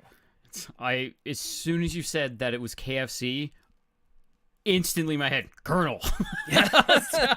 I'm sorry, Colonel. Can't make it to dinner. What's the 11th herbs and spice? And Tron, to be fair, KFC, not great gaming food. Well, your fan's a little greasy, right? But KFC, at least in Canada everywhere, is also with Taco Bell. That's true. We have KFC, Taco Bell, or Taco Bell is awesome gaming food. So we'll reach out to Taco Bell next time, see if we can get sponsored. Yes, for the taco stream. I love the little Taco Bell bell at the bottom there. Boom. Yeah, but KFC for gaming though, like it's a really interesting angle. They might be doing it because I don't know. Their marketing department said, "Hey, we're losing it with the young group or something like that. Let's get in on gaming or something." Wait, you mean a guy that looks like a plantation owner is somehow not with the times? Hey, he's what's his name from Seinfeld now? George Costanza. Is he? Yeah, he's the Colonel in the commercials now. Jason Alexander? Yes, Jason Alexander is the Colonel in the KFC commercials now. These are some of the side effects of cutting your cord and not actually watching shows on... Like, I just fast forward everything on DVR, This right? was literally... I'm just on Reddit all the time, so I get the feed that I want from the world, and apparently that has to do with Jason Alexander being the Colonel for the KFC and commercials. ironically, not the overtly racist Seinfeld character. Yes, exactly. No, that was Kramer. Yes. Yes, indeed. And apparently still better than Norm Macdonald as the Colonel, which happened like... Was Norm Macdonald was that like an SNL thing? No. It was for a very short time in like the early 2000s, I think. Before he said some stupid stuff and then they fired him. Oh, Norm Macdonald's fine. But that's what he does, so yeah. Not like Christopher Walken as Colonel Angus. Colonel Angus. I get it. But anyways, yeah, that's really cool. I want to see what they actually do with it. If it's just going to be some DLC schlock, then I don't really care. But if they're going to bring out like a 16-bit fighter and stuff, I'm totally down for that. All we know at this point is that it's a real thing. Yeah. For some reason. Why not? And apparently Jim Gaffigan was too. See, I can see Jim Gaffigan. That makes sense to me. Yeah. Yes, James Green, Duckman himself. Is Colonel Sanders right now. You can go to YouTube and actually look at the commercial right now. Yeah. Actually does a pretty good job. Yeah. Okay, so the Ichigo says they're copying Burger King. I don't know if making a game 12 years after Sneak King counts as copying. I really hope that they have some fun with it. I mean, if they're gonna go in, they should go in hard and make a lot of different types of games. Because the 360, the Burger King ones were very much set in like, oh, hey, Sneak King's a funny thing. Let's make a game out of that. Yeah. And then we'll just buy these 2 extra games just to kind of fill it out. Whereas this one, they could actually go forward and have some fun with it. No, Big Bumping and Pocket Bike Racer. I'm pretty sure that I paid more for them on eBay than they were ever worth actually at the store. They were about $6 at the store, I think, or $7. They might have been given away with your meal. I don't even know. No, it was like you had to buy a meal and then you got it for $7. I think you could buy it straight up, and then it was like $12 or something like that. I don't know. Sneak King was worth every goddamn penny I paid for it. Welcome... I'm sorry, I don't know how to say your name. Diozani? Diozani, we assume. Welcome to the chat. Welcome to the stream. If you want to correct me, that's fine. Either way, welcome to the chat, and I hope you have a good time. People in the chat are usually pretty good if I horribly mangle someone's name. There was a gentleman from Brazil who came back a couple of times, and for the longest time I was mispronouncing his name, but... KFC Battle Royale, yes, please. KFC Battle Royale, man. I mean, I know they wouldn't be able to do it because of licensing stuff, but I would love to see, like, the Colonel, Ronald McDonald, fucking the Taco Bell, like just a guy in a suit with a bell for a head or something. I mean, that's a foregone conclusion, though, because we all know that Taco Bell wins the franchise wars. And then Wendy could be there, but she'd be like a big jacked dude with pigtails. she'd be the freckle bitches. Oh, that would be awesome. From Saints Row. Good old freckle bitches. All right, so... talking about weird branching out. Yeah. In the spirit of the Battleship movie, there's some brand new gaming crossovers. Oh boy, here we go. Coming to the silver screen. Is it the Monopoly one? Is there a Monopoly one? Oh, I don't know. That was a joke. No, that was kind of the joke. Like back when they were buying all of those licenses, like all the board game licenses. They were buying everything. Like they bought like Connect 4, they bought Monopoly, they bought fucking Balderdash. Like they bought licensing, like movie licenses for everything. Connect 4 is out there somewhere. Yeah. Someone has the license for Monopoly. The Connect 4 game is going to turn into a gritty Guy Ritchie, like a mafia sort of RICO investigation. Hey, that would Connect 4. I'll go with it. And you could even like the lead hero could be like Red Chip or something like that. Like that's cooler than actually making it about the game, and then they make it like Tron or something like that. And then Red Chip has his gun on the bad guy, and suddenly he realizes that his sister loved the Monkey Man. He's like, clink! And he'd be like, pretty sneaky, sis. Wah! Connect 4! Stupidest trailer ever. Okay. Anyway, so... most questionably, the first thing we're going to talk about is Dance Dance Revolution. Oh, yes. Okay.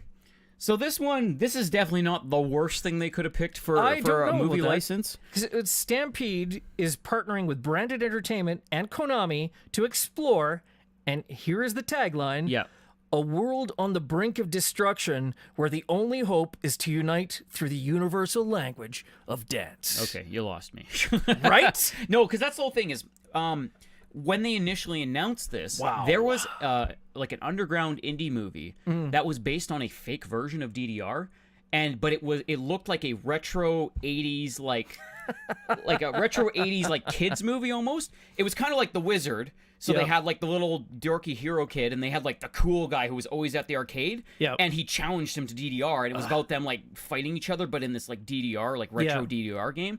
And it was like this little indie movie, and it looked really cool. So I was like, well, if it's something like that, that might be kind of neat. But if this is going to be like the Emoji Movie, but with dancing, then it's just like, whatever. Yeah, Kill 'Em All says, I could see somebody wrote for this. Wrote for it, like, it can only go, like, how bad could it possibly be? I'm literally... Not as bad as the Emoji Movie. No, I, seriously, but literally I'm thinking to myself, this is the first thing that has made me think to myself, maybe... Konami should just go back to making pachinko games. It's like, Konami... You know, maybe you had something there. You've had too much to drink. Go home. Think about what you've done. Yeah. Oh, Jesus Christ. Okay, so not to be outdone Yep. by beating an IP into the ground, Okay. Capcom, Oh, the boy. undisputed king, Yeah. has thrown its hat into the ring with the announcement they're partnering with Churnin Entertainment, the guys who do Planet of the Apes, Okay. and Masaoka, who Okay. Why does that sound familiar? from Masaoka, pardon me, from Heroes, and he Oh, yeah. and he actually produced or directed another one recently, which was kind of stupid. Another movie or a show? Yes, another movie. Oh, okay. Anyway, no, Masaoka, the guy who played Hero. Yes. Yes. So they are doing the Mega Man live action movie. Yes. Okay. So I had heard about this. I think it was like last week, Yeah. and it was just one of those things where I was just like, "No, I don't want this to exist because I know it's gonna suck. It could be good, but it's not going to be." See, yeah, I mean, you never know, right? Unless Masaoka, Yeah. unless he is a diehard Mega Man fan and I'm he has sure he like is. all the say in the world, it might actually be good. Then there is don't a know. chance. I don't know. But Well, I mean, Capcom's going to be on board, and Capcom doesn't like their shit messed with. I mean, not too much. I mean, there was the shitty Street Fighter movies, but maybe they just sold those licenses off and they said, "Go do whatever." Well, you I want think with it." they've learned their lesson now. And the part that is kind of it's kind of hit and miss because like even though they have someone like that behind it who may really love the game, Yep. I don't know how well it's going to connect. They have to have something special because I just learned, I think yesterday, that the Mega Man cartoon, Mega Man, I think it's called Mega Man Supercharged or something. It's on Cartoon Network. Sure. It got canceled before its first season was up. So Was it on Fox? no, it was on Fox. No, Cartoon Network. I don't think they are owned by Fox. Probably not. But anyways, that one, from people's reports of it, like Mega Man fans, they were watching, they're like, okay, this is kind of going somewhere. And then apparently some of the last episodes were actually getting good. Yeah. And then all of a sudden Cartoon Network, they just axed it because, it's not fucking Teen Titans Go. So, Yikes. which is just really sad because that's what it don't was. expect everything to be Teen Titans Go with that ADD bullshit humor where it's just like blah blah blah blah. Like it. Yeah. That's all that fucking cartoon is, and it's nothing is going to reach that height for a while. So let some other stuff breathe. Let it grow a fan base. What I'm hoping is when they say live action, Yeah. I mean, they could also mean like CG. Yes, yeah, very much so. And So- again, that's one of the things I'm hoping for Yeah. because I just, as much as I love, cosplay and stuff like that, every time you try to do like a proper Mega Man cosplay, it rarely turns out well because Right. humans just don't have the same proportions that Mega Man does. Right. So I would much prefer a full CG venture. And the thing that I was thinking about that Masaoka was that he produced that was terrible was the Netflix Death Note movie. Oh, okay. Yeah. He was also in that as Detective Sasaki. That's unfortunate. I didn't even notice him there. Or if I did, I've blocked that movie out of Yeah. my consciousness entirely. Yeah, and Ichigo, there was Mega Man NT Warrior, which was kind of hit and miss. It was that during that flood of like Americanized anime in like the mid 2000s, it wasn't too bad. If you really like the games, you would enjoy the anime, but it wasn't really my thing. I like the classic, the 2D side scrollers better. Chance Marine suggests that we do G Gundam. G Gundam. That's the one with the Gundam that turns into a windmill. Oh god, yeah. Or just the one that got me. It's like it's a Gundam, Yeah. right? Full robot, and it turns into a giant Gundam head. Yes. That's all it is. It's just Isn't it just Gundam Head? I think? don't know what or it's Head called. Gundam or something like that. Possibly. Yeah. But they were all from that terrible, terrible That's right. series. Okay, I would watch that. Which Peter Dinklage as Mega Man. That he- would be fucking awesome. he would definitely bring some gravitas to the role. But Yeah, absolutely. I don't think it really needs it. I don't know. All right. I am cautiously optimistic. I'm not even optimistic for it. Okay. I want it to be good. I want more Mega Man content. You have a lot invested in that. Yeah. I don't have a lot invested in the next one that Capcom is doing. Okay, so what are they doing now? So, bringing in Capcom, which beats IPs to death, and pairing them with Paul W.S. Anderson of Resident Evil fame, oh yes. they're partnering again on a new movie franchise based on Monster Hunter. Oh, okay. And of course, it's starring Mila Jovovich. Yeah. Because she's in everything that her husband does. okay. But this is the plot synopsis, and it's kind of bonkers. I mean, It's not as bonkers as Dance Dance Revolution. I was gonna say, to be fair, also Monster Hunter is kind of a bonkers concept That's fair. in itself. So. That's fair. I mean, you go out, you fight monsters. It's right there in the name. The movie's plot centers on the leader of a UN military team named Artemis, played by Jovovich, who is transported to another realm populated by monsters. Oh no, don't do this. There she meets the hunter, Jaw, with the two teaming up to close a portal to prevent monsters from attacking Earth. No doubt leaving Mia Jovovich trapped on the other side where she has to hunt monsters and find a way home. Hoping next time her next leap is the leap home. No, that's a different show. No. Yeah, I'm not. No. I'm not invested in Monster Hunter, but it sounds like a stupid setup. I'm not invested in Monster Hunter either, but I love the fucking world at least. Like, it's a cool idea in and of itself. Why couldn't they just have big hulking men and women in gigantic 300-pound armor with big swords and shit killing monsters and dragons? Like, yep. Do we really have to add all that bullshit in there to make it more interesting or, like, relatable or some shit? There's portals and monsters and stuff. Like, what's relatable about that at that point? I just don't get it. Do you remember when we first saw Michael Bay do the Transformers, and I thought to myself, oh, well, I mean, how bad could it be? How could they screw up giant robots fighting? Famous last words. Right? Like, you almost could hear the bells ringing at that point. Like, anyway. That's terrible. Like, not great. That thing makes a movie of itself. Why did they have to add that garbage in it? I mean, after they... Well, to be fair, Paul W.S. Anderson made about $60 fucktillion for Capcom. Yeah, I mean, yeah, but, you know, they at least with Resident Evil, it was Resident Evil the whole way through. It wasn't like, oh, well, the normal world, a portal popped up, and then somebody fell into the world of Resident Evil, and then they had to help kill the zombies and then get back through the portal before it closed. Like, so no Palicos in my Monster Hunter movie, which is unfortunate, because when I started playing Monster Hunter World and I never did get a chance to get back to it, my Palico was named Cat McBastard. Cat McBastard. Someone on the stream suggested it. I laughed so hard I couldn't say no. Perfect. Cat McBastard. You couldn't pick a better name than that. I don't know who's responsible for that, but thank you very much. All right, so let's talk about this for a second. This will be kind of our impromptu discussion topic. All right. If you had any video game to make either an anime, a television series, or a movie out of, what would it be, and what genre would work best for it? Holy Christ. Because some things work better in a movie, like it's a one-shot. Some work better as a series where you have time. Yeah. Oh, man. Do you have one? Well, I mean, we talked about sort of specifically games to anime last week on Comic Sans. So I was talking with Albel, and he said, you know, if I had a game, what game would you want to see? And he guessed completely wrong because I said Ace Combat. Oh, okay, I want to see Ace Combat as an anime, sort of like what Area 88 was. Right, yeah, because it follows pretty closely to that. It's just not as wild, kind of. Yeah, Area 88 had a very specific storyline with the character who'd been duped into the military and, you know, had to make, I think it was $10 million to buy his freedom. Yeah. But, I mean, Ace Combat, all of them had little pieces of this story between these two countries in this fake world that was known as Strange Reel. Okay. And so it's like, however you pronounce it, those two words together, it's Strange Reel. So it's like Osea and I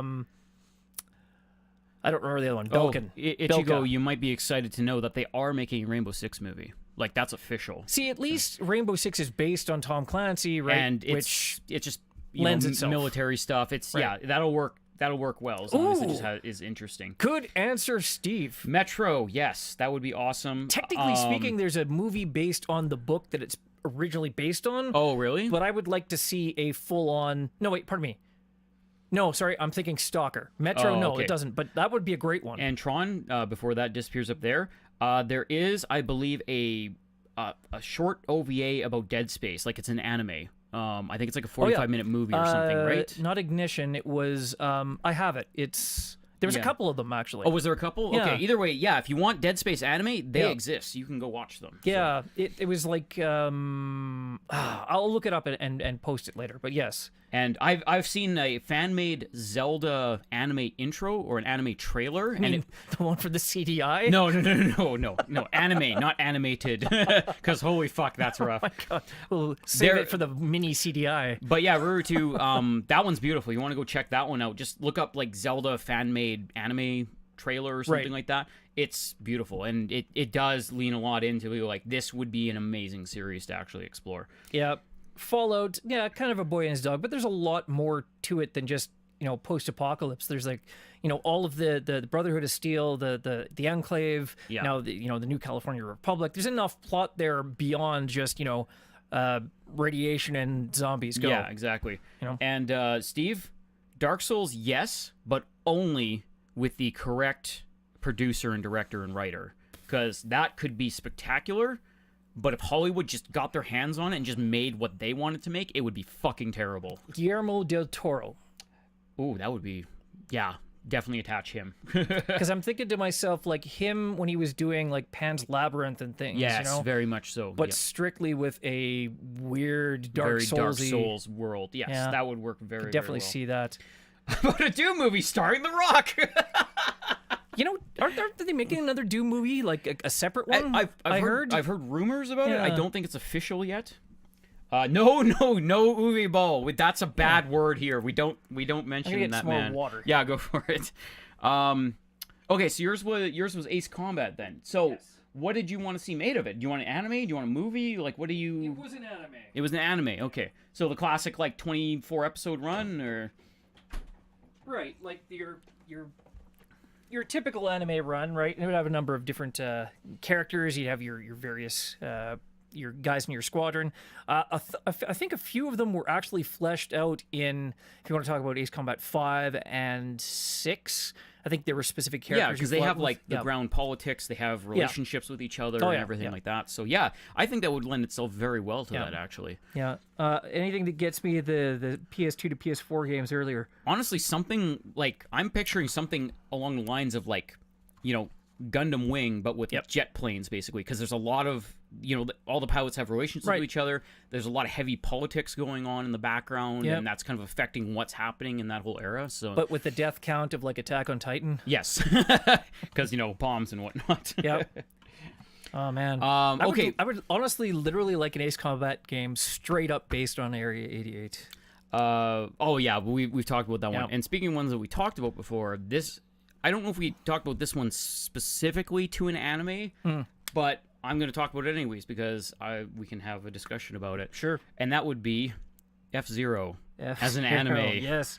Because not only, like, when we talked about it being like an RPG with racing in it. That was the Steel's idea. It was the Steel's idea. So basically, something like that, but in the anime, again, having that kind of episodic stretch to it, you could do a 24, a 52, whatever run of it, and then you could get into all of the interesting, awesome other characters that they have all these bios written for in a lot of the games, and see some of those relationships kind of work their way out, and get some of those like really extreme like racing sequences where they're they're rivals and shit like that. And like, have you seen Redline before? Yes. Yeah, so the racing and the driving and that, like, get those intense kind of scenes, but with F-Zero. So, Kill 'Em All is surprised for some reason that I watch anime.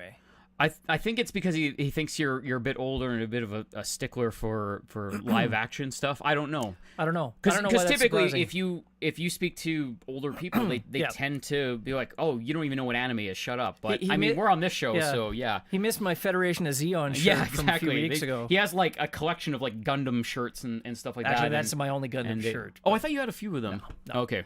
I'm sure there will be more on the way. if they're nice enough. You have a slowly rotating selection of awesome T-shirts. And see, Tron mentions one, BioShock. That was one that was in development hell for the longest time, and they were going to make a movie of it, and it was just too expensive. Yeah. And I think honestly, it's gotten to the point where the technology is caught up to the point that they could do it properly. Yeah, I don't see why not. I mean, we've had sunken ship horror style movies for fucking past like 10 or 15 years with good water effects and like good scenery and stuff like that. We want to have BioShock, not like Ghost Ship. Oh, I know. I'm not saying like scrape the bottom of the barrel or anything like that, but we have that technology. Like they could easily make a BioShock movie, I think. Yeah, Ichigo says they're planning on doing a live action Gundam movie in Japan, which I'm absolutely behind. The other thing I really want to see Sony sort out their plans for Robotech. Yes, absolutely. Because even if it is like the weird, terrible chimera hybrid that is Macross and Southern Cross and Mospeta, like seeing a live action Robotech would be amazing. Yeah, and that one would lend itself well because you have quote unquote, like real world technology outside of it, the Right. plane's transforming. It's, it still is based on, an F-14. Right. You can have live action people because they just look like people in the anime and everything like that. So that one would blend well with a lot of CG with live action people. Yeah. The problem is that they're still in the process of kicking this shit out of Harmony Gold and their stupid contract. So who knows?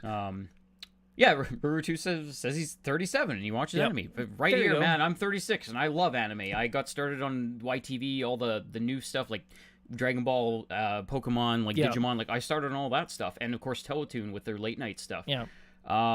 And unfortunately, you watched the live action Bleach movie, so. So that's the other problem. I'm very wary of any live action that comes out of an anime that I really like, such as Death Note or Bleach or anything like the that. Japanese one was good, of Death Note. Yeah, that's right. I didn't end up seeing that one, but I don't know. They seem to be very hit and miss. I've heard that the Phoenix Wright one is actually good. The Japanese one. Oh yeah. The Space Battleship Yamato one was decent. Oh, I didn't even know they made one. Yeah, that was a few years ago, though. Oh, okay. Yeah. All right, we were kind of going off track with anime talk, but yes, absolutely, kill them all. I do watch a lot of anime. We love ourselves some anime here. It's a lot easier nowadays than it was in our day, where you had to like get anime out of a back room, like out of a trunk, on fourth or fifth generation VHS tapes or something. I rented my first anime on a VHS. Damn it. Laserdisc if you're really old. But, oh God, I've only seen like 2 laser discs in my life. But nowadays, nowadays we have the opposite problem. It's like then it was like you couldn't get it. Oh, now it's an abundance. Yeah, now it's everywhere and you don't know what is shit. We have Netflix. All right, me personally, I have Netflix, I have Funimation, and I have Crunchyroll. I have like all the anime. Yep. All right, let's move on. Okay. That was a huge diversion, but hopefully you're all still with us. Okay, so about a week ago. They were having good talk. Of course they were. I mean, they're interacting. They like us. But I mean, ostensibly we are a gaming show. We're eating Albel and Kelly's lunch for tomorrow, but they're not going to talk about anime tomorrow. That's tomorrow's problem. All right. So about a week ago, rumors started to go around about the possibility that Obsidian Entertainment was going to be purchased by Microsoft. Oh, really? Yes. And not only were it just rumors, apparently according to close sources, the deal was like 80% done. And it's a matter of when, not if. Really? Yeah. Okay. So that's like roughly a week ago, and everything has been radio silent the entire time since then. So I believe, so it's like, if you think about it, going back to 2012, Microsoft was almost indirectly responsible, or almost directly responsible, I should say, for Obsidian folding as a studio. Because they were doing that Stormlord RPG that got canceled. Yeah, like the crazy big one that was like, supposed to like break the internet basically because it was like so big. No, sorry, Stormlands. That's what it was. Yeah. Excuse me. But it was going to be their big RPG, and it ended up getting canceled, and they had to lay off like most of their studio. Essentially, if they did not go to Kickstarter with Pillars of Eternity, they would have been gone. Mm-hmm. So I find it weird that that's now the company that's looking to purchase Obsidian. Maybe they feel sorry for them. I mean, no, Obsidian is a big company again now. Like they built themselves back up. Yeah, absolutely. They have like the Stick of Truth and Fracture But Whole they did for Ubisoft. Of course, Fallout New Vegas. They do, what was the other one they did recently? I don't know. You have it written down there. Oh, Alpha Protocol. There you go. Everybody remembers Alpha Protocol.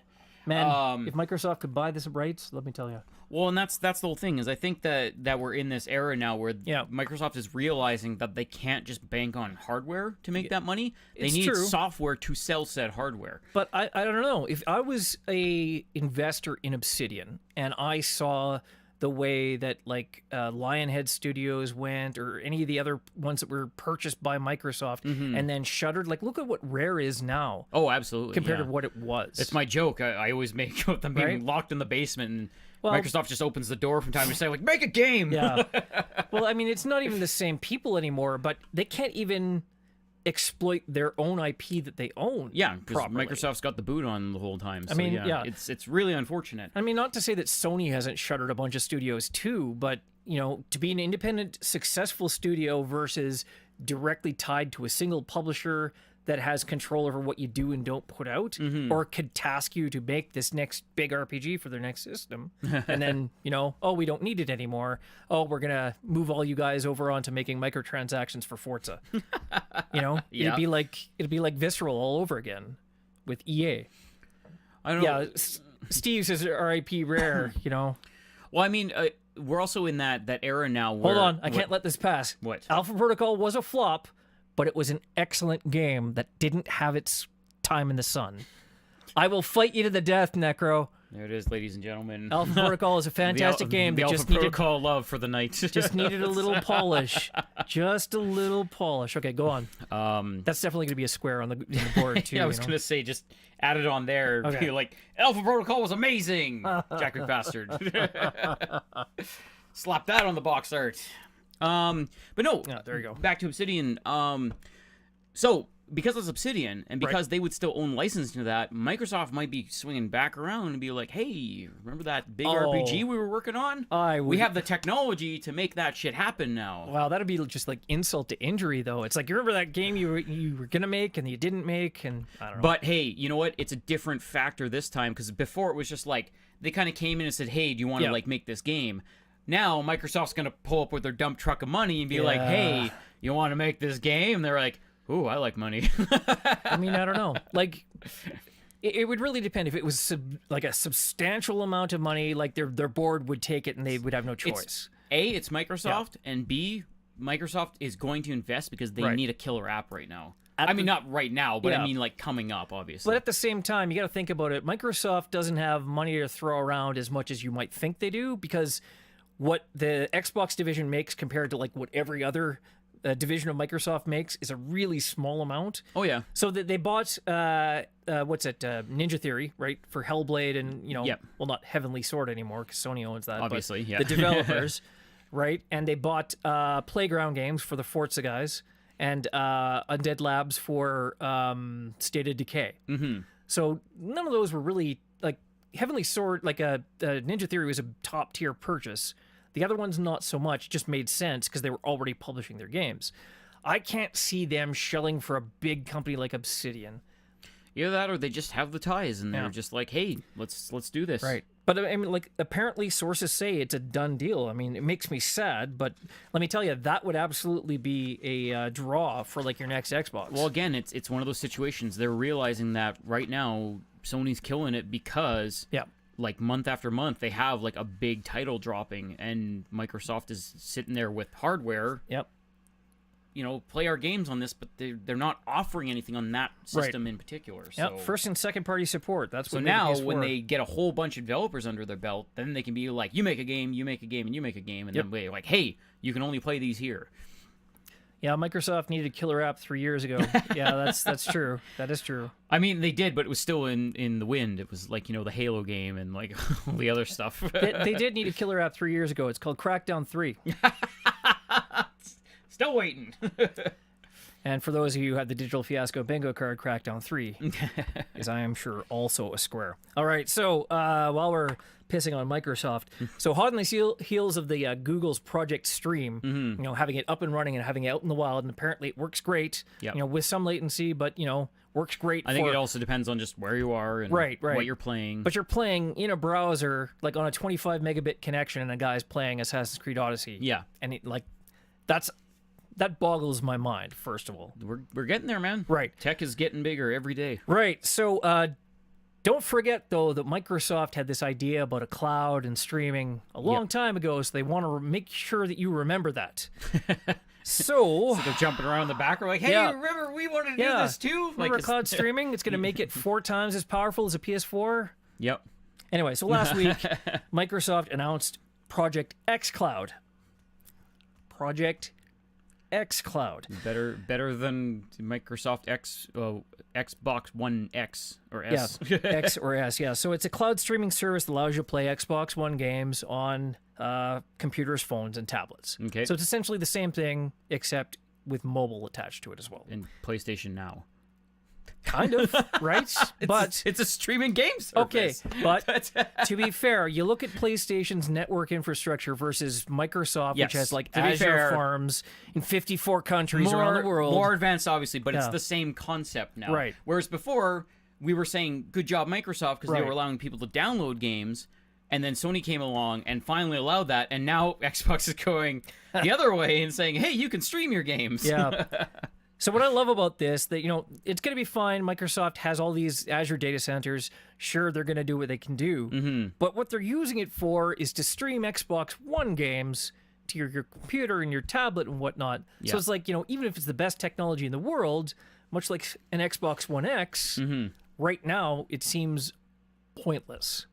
So I don't know if this is now like the first step towards their Scarlett cloud that they were talking about. It probably is, because the earlier they can get into this game, the better, because they're going to work out the kinks earlier. They're going to find out, what shit works for the players and what doesn't. Right. And yeah, so the earlier they do this, the better. If that's the direction that they want to go in the future, good on them. They're moving in the direction that they actually want to go, rather than just trying to shovel another console out the door. Well, I mean, I'll just do what I do right now and just play their games on PC. Yeah, instead of stream it from an Xbox One again is to a PC.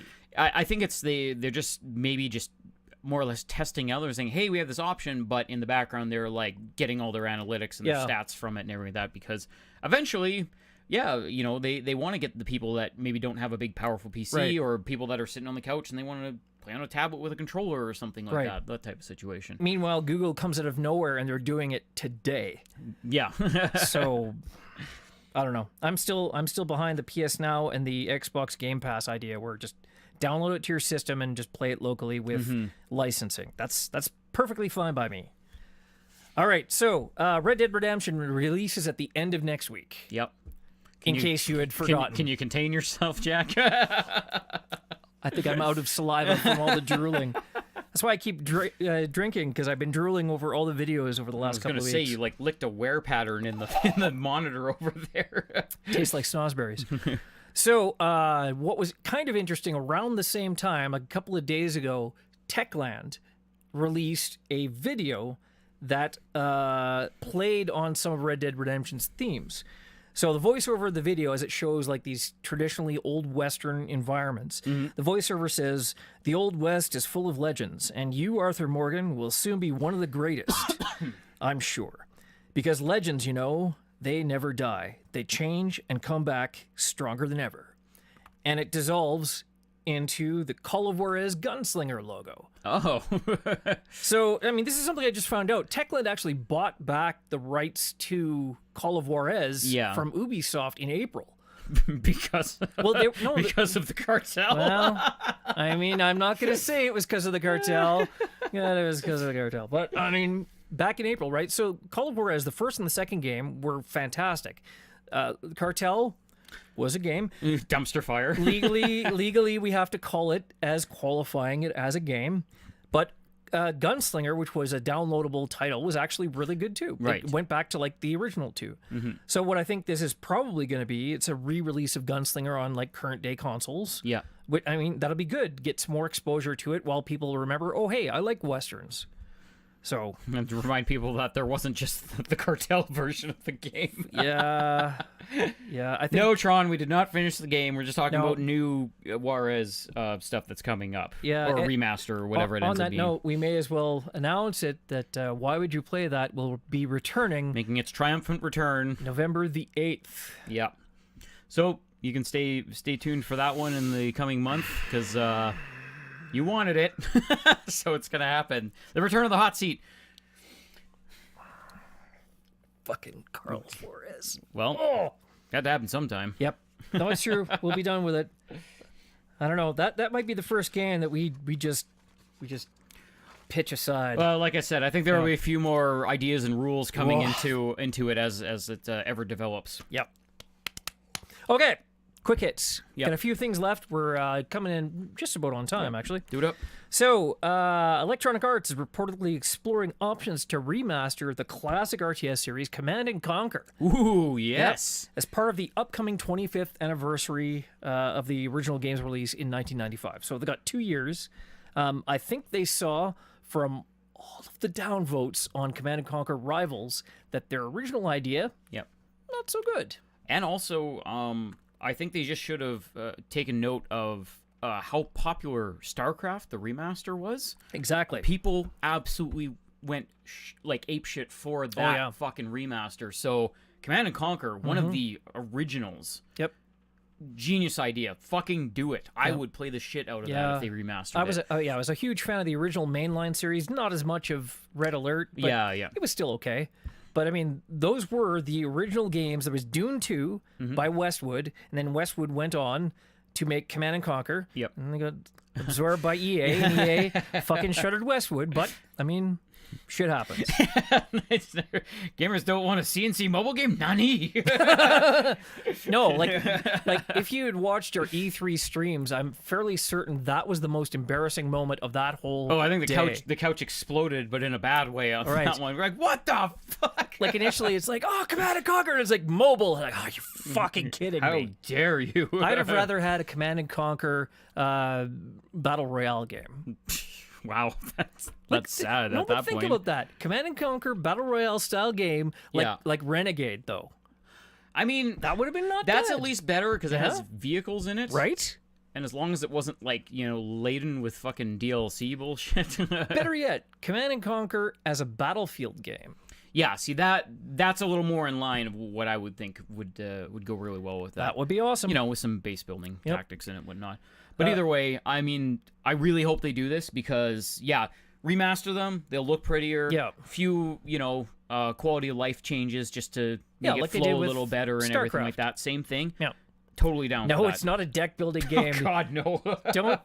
Don't taunt the poor guy. No, it is definitely going to be a remaster of the original mainline Command & Conquer games. That's they're very talking cool. about. I like it. So I'm really glad that Electronic Arts is finally getting on the bandwagon of remasters. It's not a dirty word. Yep. Because this will inevitably lead to my Mass Effect trilogy remaster. Well, and it's like we said, that is literally like money sitting on the table. Right. Of course, you have to spend a bit of money to remaster them, and it's just like you're questioning which ones. But EA, one of the biggest developers in the world now, right? They have such a catalog. They could remaster a lot of it, and that is just money. Like, that is just money coming in. So I'm really surprised it took them this long to do something like this. Well, it's the 25th anniversary, so I guess they're waiting for that nostalgia buzz. I guess so. Yeah. Well, they saw that StarCraft did it, so they've probably been exactly milling it around for a while.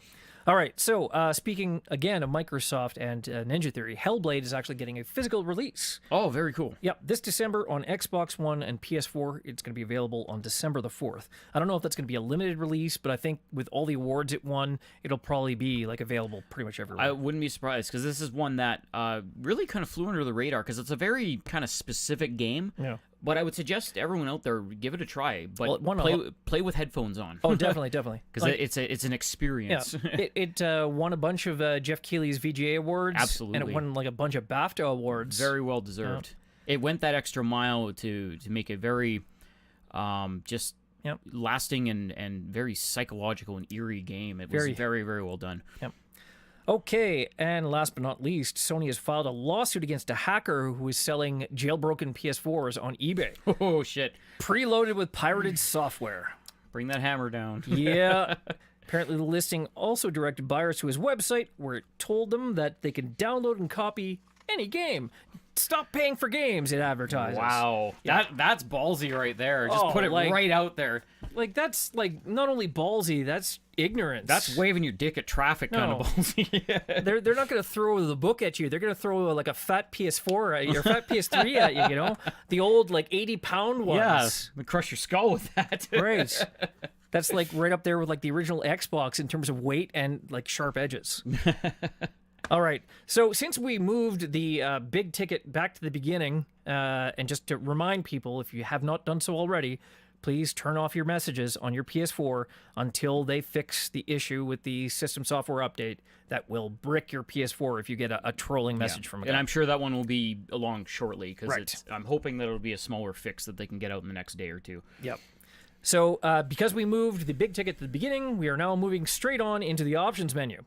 Because it is that time. Let's do it. Press select on the options menu. So today, our topic for the options menu will be hidden gems. So just to take you through it, what we do here, every time we have Digital Fiasco Live, we have a rotating menu of random objects. We called the options menu. One of the topics is hidden gems. I said random objects, didn't I? Yes, random you did. topics. You gotta write that shit down. It is written down. I just can't read. Make apparently. it less wordy. Random objects is one of those object finding things. We've been doing this long enough. It should be up here by now. I know. Random topics. One of which is hidden gems, which we'll be talking about games that maybe didn't get the attention it deserved. So, what is your hidden gem for today?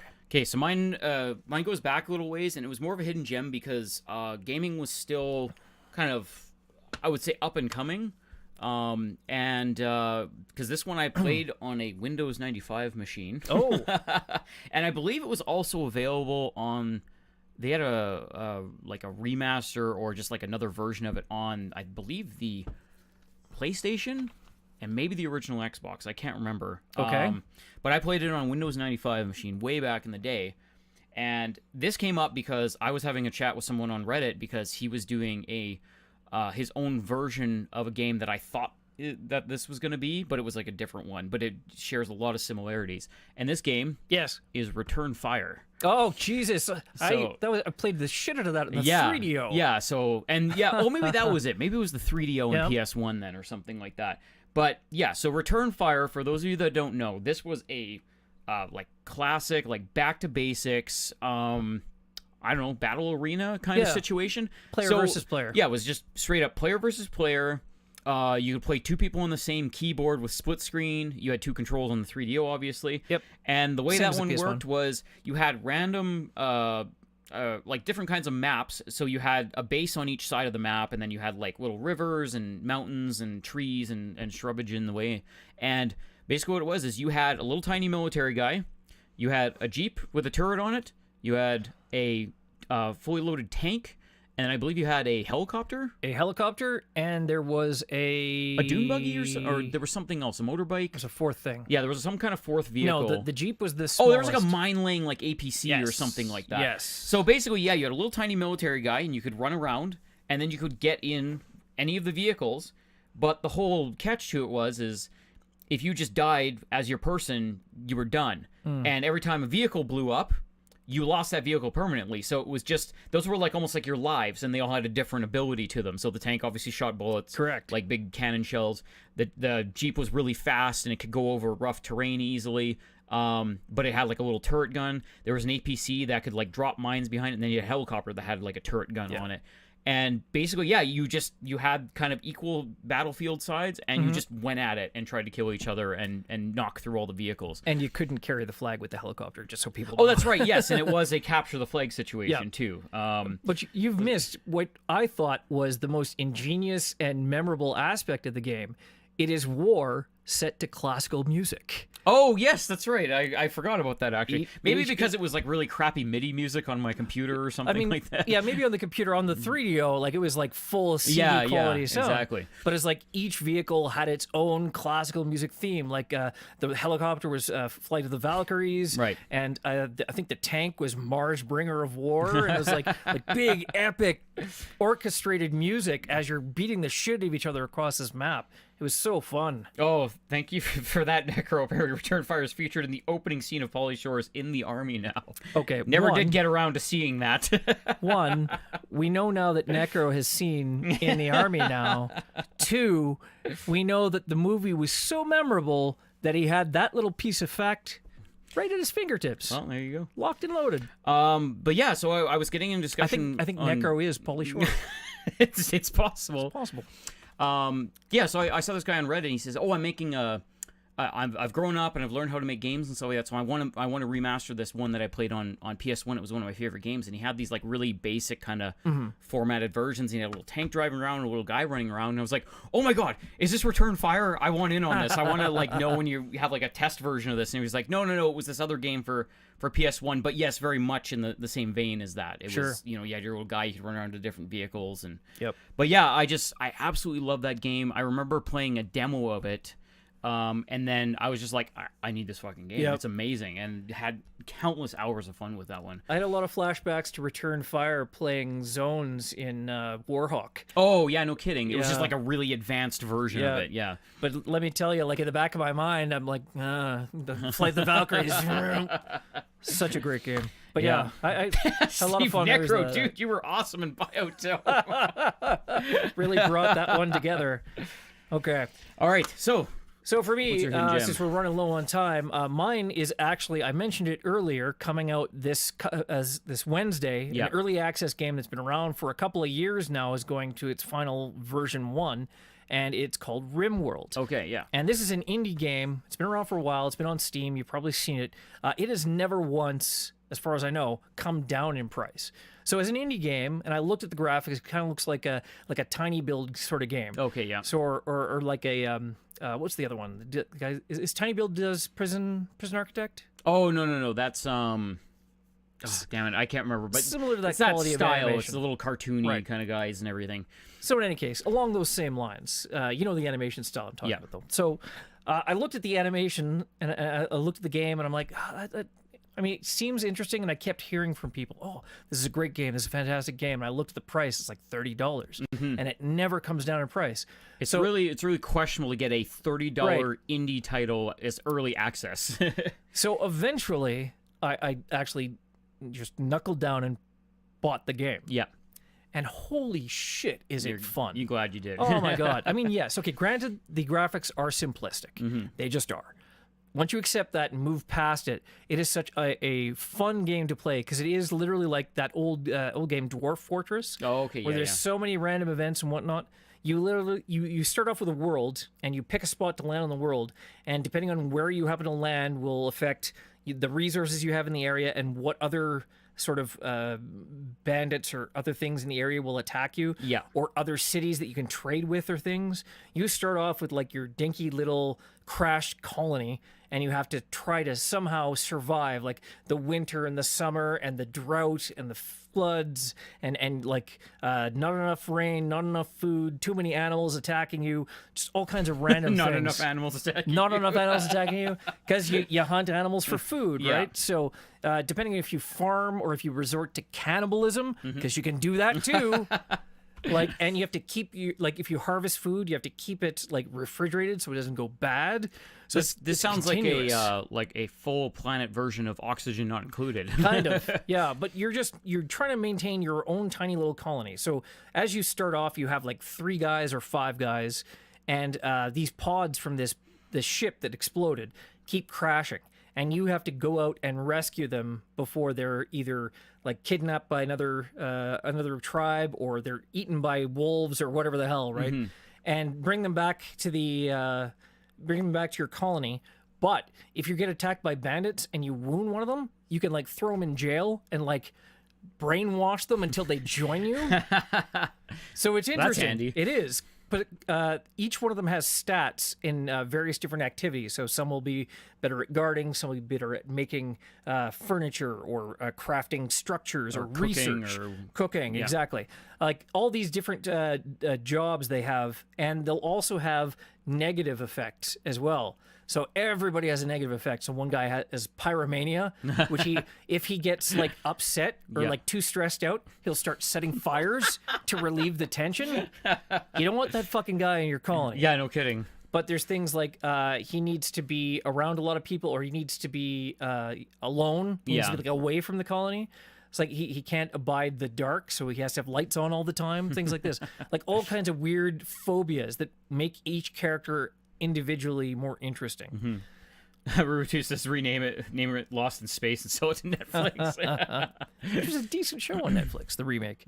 But anyway, RimWorld, it's been around forever, and you can basically, you can literally, once you're big enough, you can send out like caravans to other colonies and start building up your relationships with them. Yeah. And they'll send caravans out to you, and you'll do trade with them. Eventually, you'll get to the point where you can send, like, trade with passing starships that go by. Yeah, so you advance your technology to the point where you actually kind of get back into space and go from there. Yeah, so all the trade is based on what's needed. So if there's too much of one thing, the need goes down. Too soon, Tron. Too soon. What's sad? Karen's negative.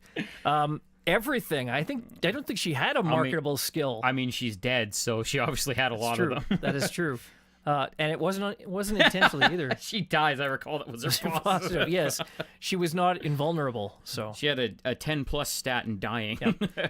Anyway, you can go out on Steam, check that out. It's called RimWorld. It's worth it, even though the price tag is high. If you like Civilization or Oxygen Not Included or any of those builder kind of games, and as long as you can get past the look of it, it's really a lot of fun. And you can customize all your guys with like different clothing and stuff, so like they can survive the winter, so you put a fur hat on them.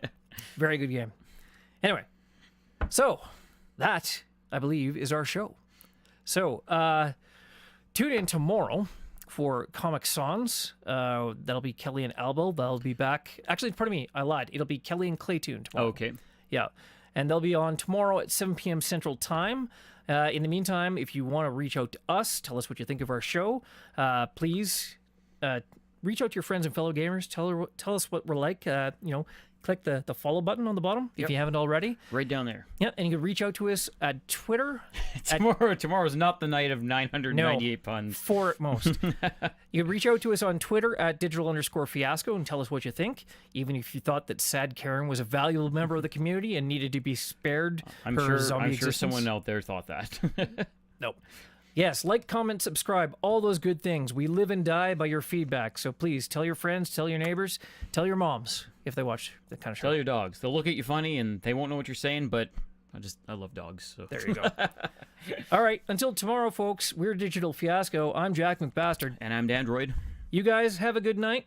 We're going to pass the love along to someone here locally in Winnipeg. If you want to stick around for the raid, make sure to tell them where you come from.